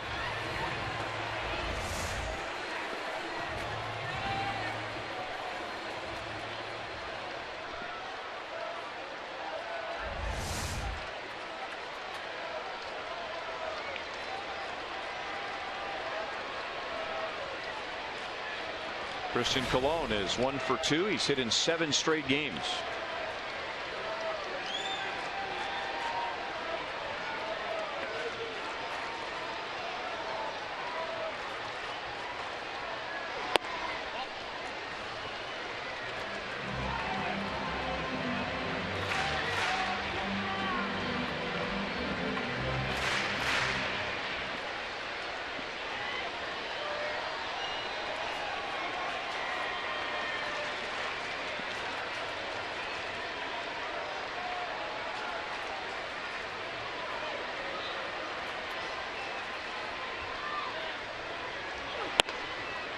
Two 2-0.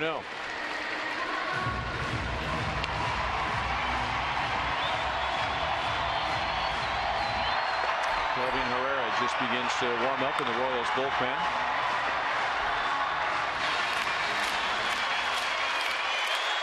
Sellout crowd here tonight.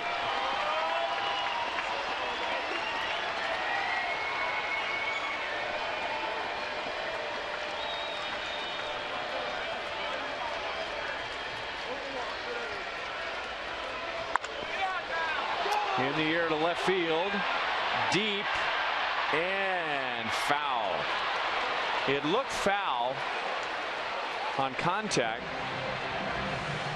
Now this has changed since the Royals have remodeled Kauffman Stadium and they added the Hall of Fame in left field and rivals in right, but I can tell you I've seen many fly balls, and Denny Matthews and Fred White used to refer to the left field corner as the Bermuda Triangle. Balls had a tendency to just straighten out in that left field corner. I can't say I've seen that happen with the new configuration.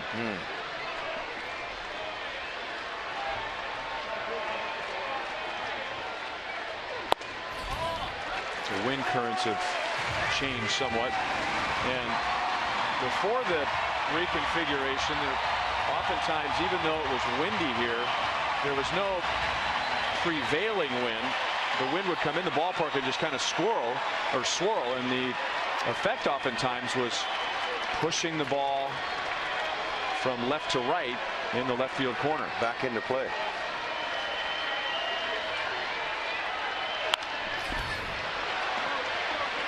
And that'll reach the seats.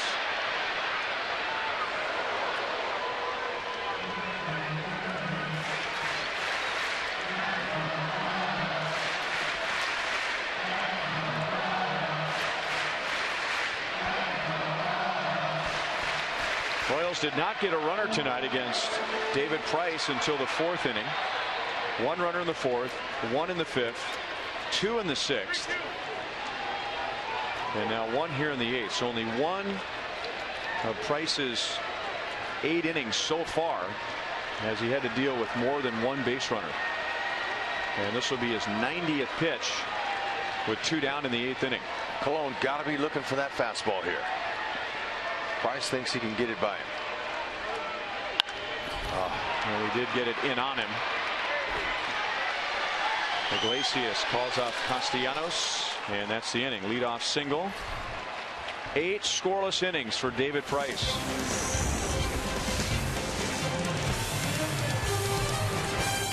He's good.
Miller Lite. Royals bullpen put the Royals down 2-0. It's easy to forget what they have done all season at home. They've allowed 1 run in 38 innings at Kauffman Stadium. They had an impressive streak of 35 consecutive scoreless innings to begin the year and last night. Tonight they have scoreless frames from Franklin Morales and Johan Pino as we begin the 9th inning.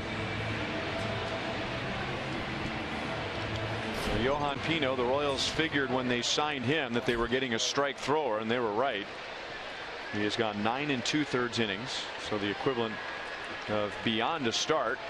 No runs, no walks, and you'll get the lower third of the Tigers' order in the 9th. A little bit outside to Castellanos.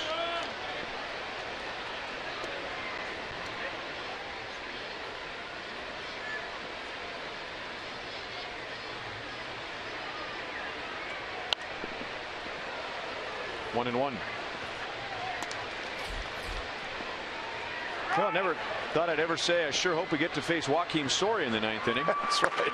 Well, that's the decision Osmus is going to have to make. Does he let Price continue to attempt to finish this one out, or does he let Soria? And he's getting him up. I mean, typically when you get your closer up, you're bringing him in.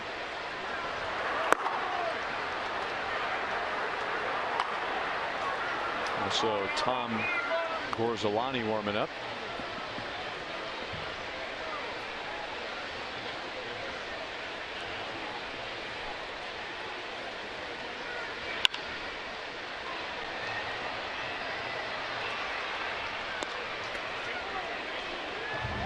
Johan Pino, whenever he gets a chance, he's out there, he's pitching for his family, he's pitching for his career, and every single pitch he's focused on doing the job. You pitch over 10 years in the minor leagues, man. You're pitching for makeup time. Orlando makes a play in right field. One down in the 9th inning.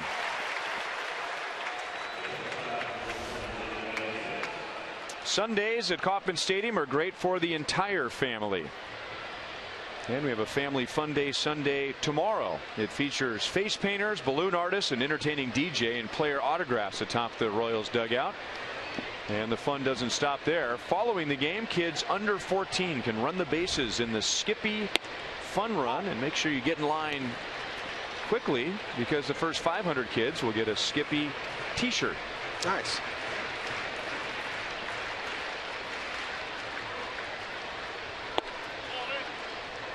One and one to Jose Iglesias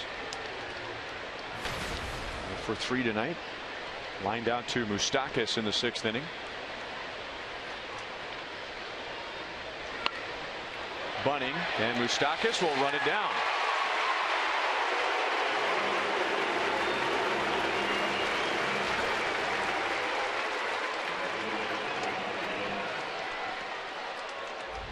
Moose was all over this. Playing even with the bag at third base. The minute Iglesias squares around, he's on it. Coming in already.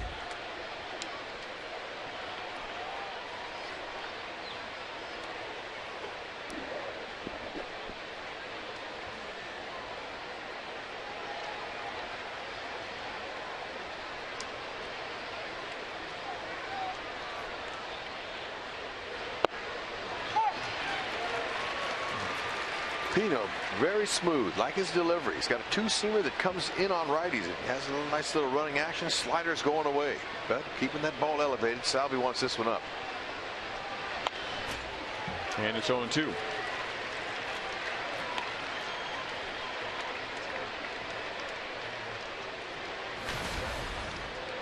Joakim Soria out of the Tiger bullpen appears to be warmed up to come into the game, if that's the call. 1 ball, 2 strikes. David Price. Looks like he's getting ready to come back out. Why not? 90 pitches in 8 innings.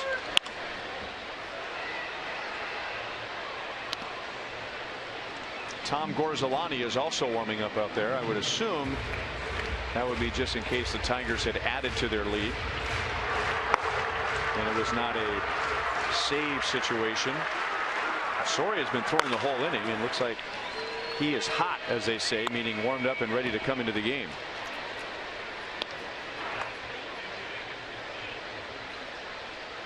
Royals will have the top of the order, and if it's Price coming out, it'll be the 4th time through the order.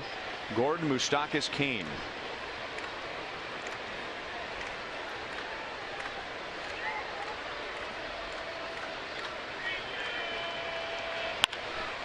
On the ground to Infante. Another scoreless inning for the Royals bullpen. David Price takes a sip of water, grabs his glove, goes up the steps to face Gordon, Moustakas, and Kane in the bottom of the 9th.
Presented by authority of the Kansas City Royals. They may not be reproduced or retransmitted in any form, and the accounts and descriptions of this game may not be disseminated without the express written consent of the Kansas City Royals Baseball Corporation.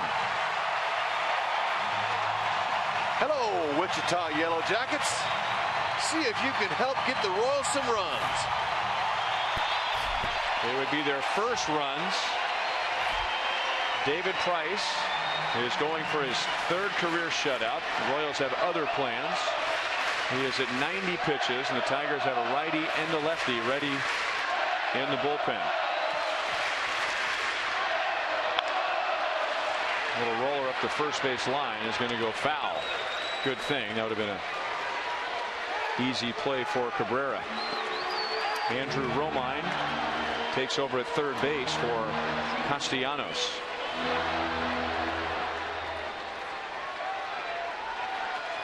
Well, who is it, Hud? Oof. I want to say if Hosmer can get up this inning, he's the guy. Him or Morales. Royals have only had one inning tonight where they've had more than one runner. That was the sixth, and one of those runners reached on an error by Price. 1 ball, 1 strike.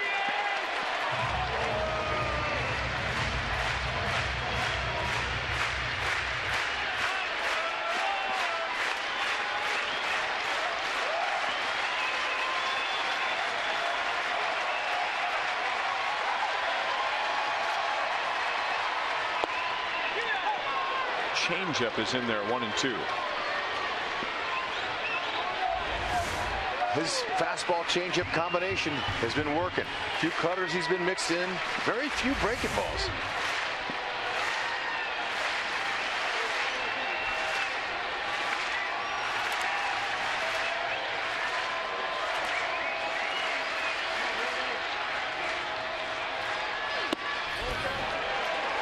Two and two. Close on the swing and close on the location.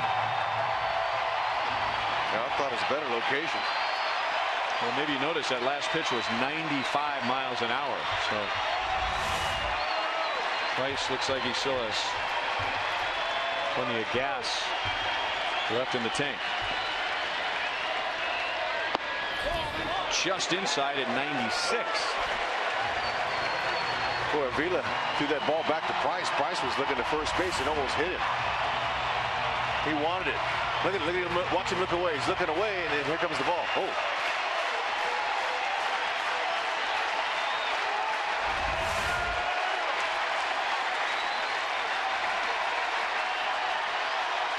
Sellout crowd, 38,692.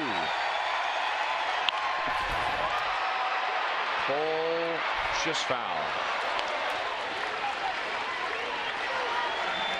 Lot to talk about tonight, Joel. Yeah, and really, Ryan, not a lot of opportunities for the Royals. A little bit of a miss in the sixth, but otherwise, coming up on Boulevard Royals Live, we'll talk about that man, David Price, Edison Volquez reaction, and much more. David Price trying to be the first to throw a complete game shutout against the Royals since Chris Tillman last May.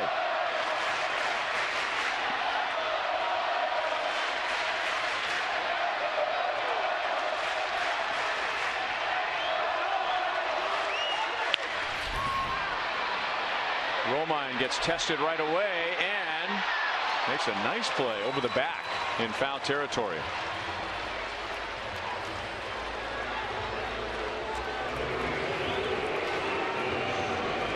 Might be one of the reasons why Osmus put him in there. Look, he turned on contact and ran straight back without even looking. Last minute he looks up and there it was. Good concentration. And to get Alex out on a foul ball, Price loves that. Said, whew. Gordon scares me a little. So that keeps the tying run on deck, just hoping that Price would make a mistake and the Royals could hit one out of the ballpark. Price has allowed 1 home run in 39 innings this year. So here you go. From the 2007 draft, the first overall pick against the second overall pick. Mike Moustakas, 1 for 3 with an infield single.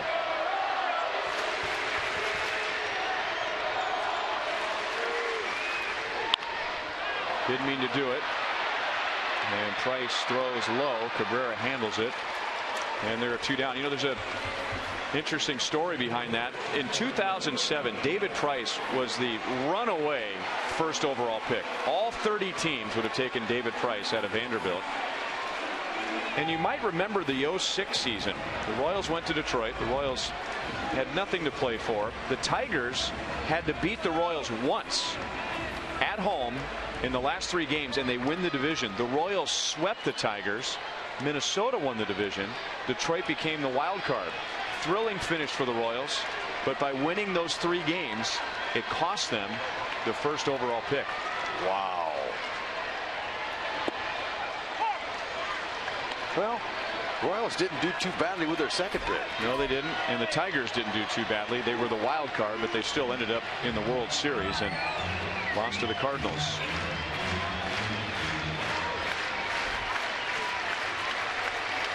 .100 pitches. 1-1 on Lorenzo Cain.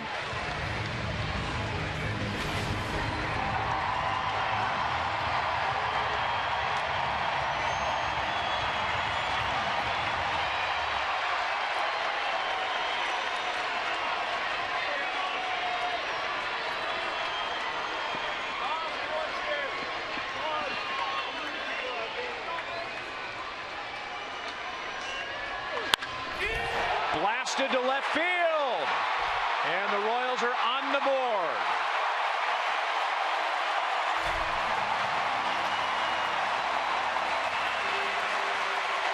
Third home run for Lorenzo Cain to make it 2-1.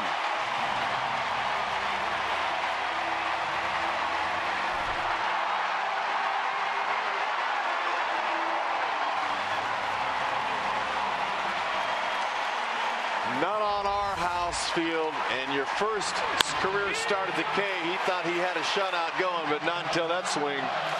Woo! Cain was quick inside.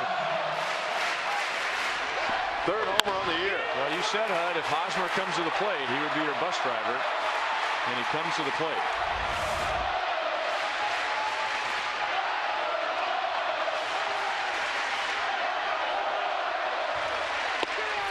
By the way, who's out if our cameraman John Pope passes Cain on the base pass? Is Pope out or is Cain out? I don't know, but Pope had a hard time keeping up with Lorenzo Cain's home run trot. Good job.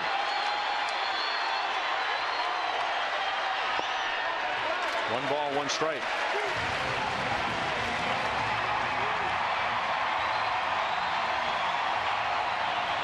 Hosmer is 0 for 3 tonight, and 1 for 6 altogether against David Price. Somehow find a way to get on base.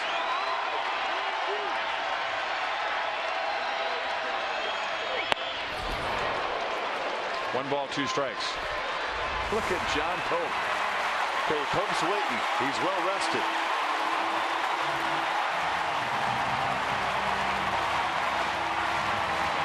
Did he touch home plate? No, I want to know. That's great camera work.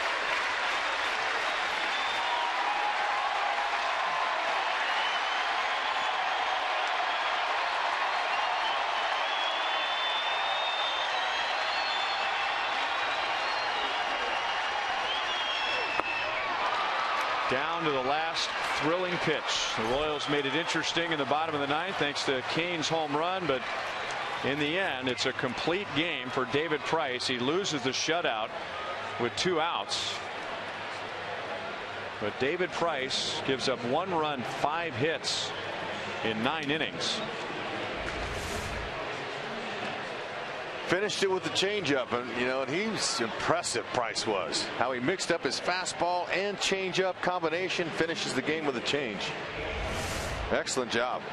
And he did it with only 3 strikeouts tonight. His first complete game of the season. Tigers win at 2-1. We'll be right back.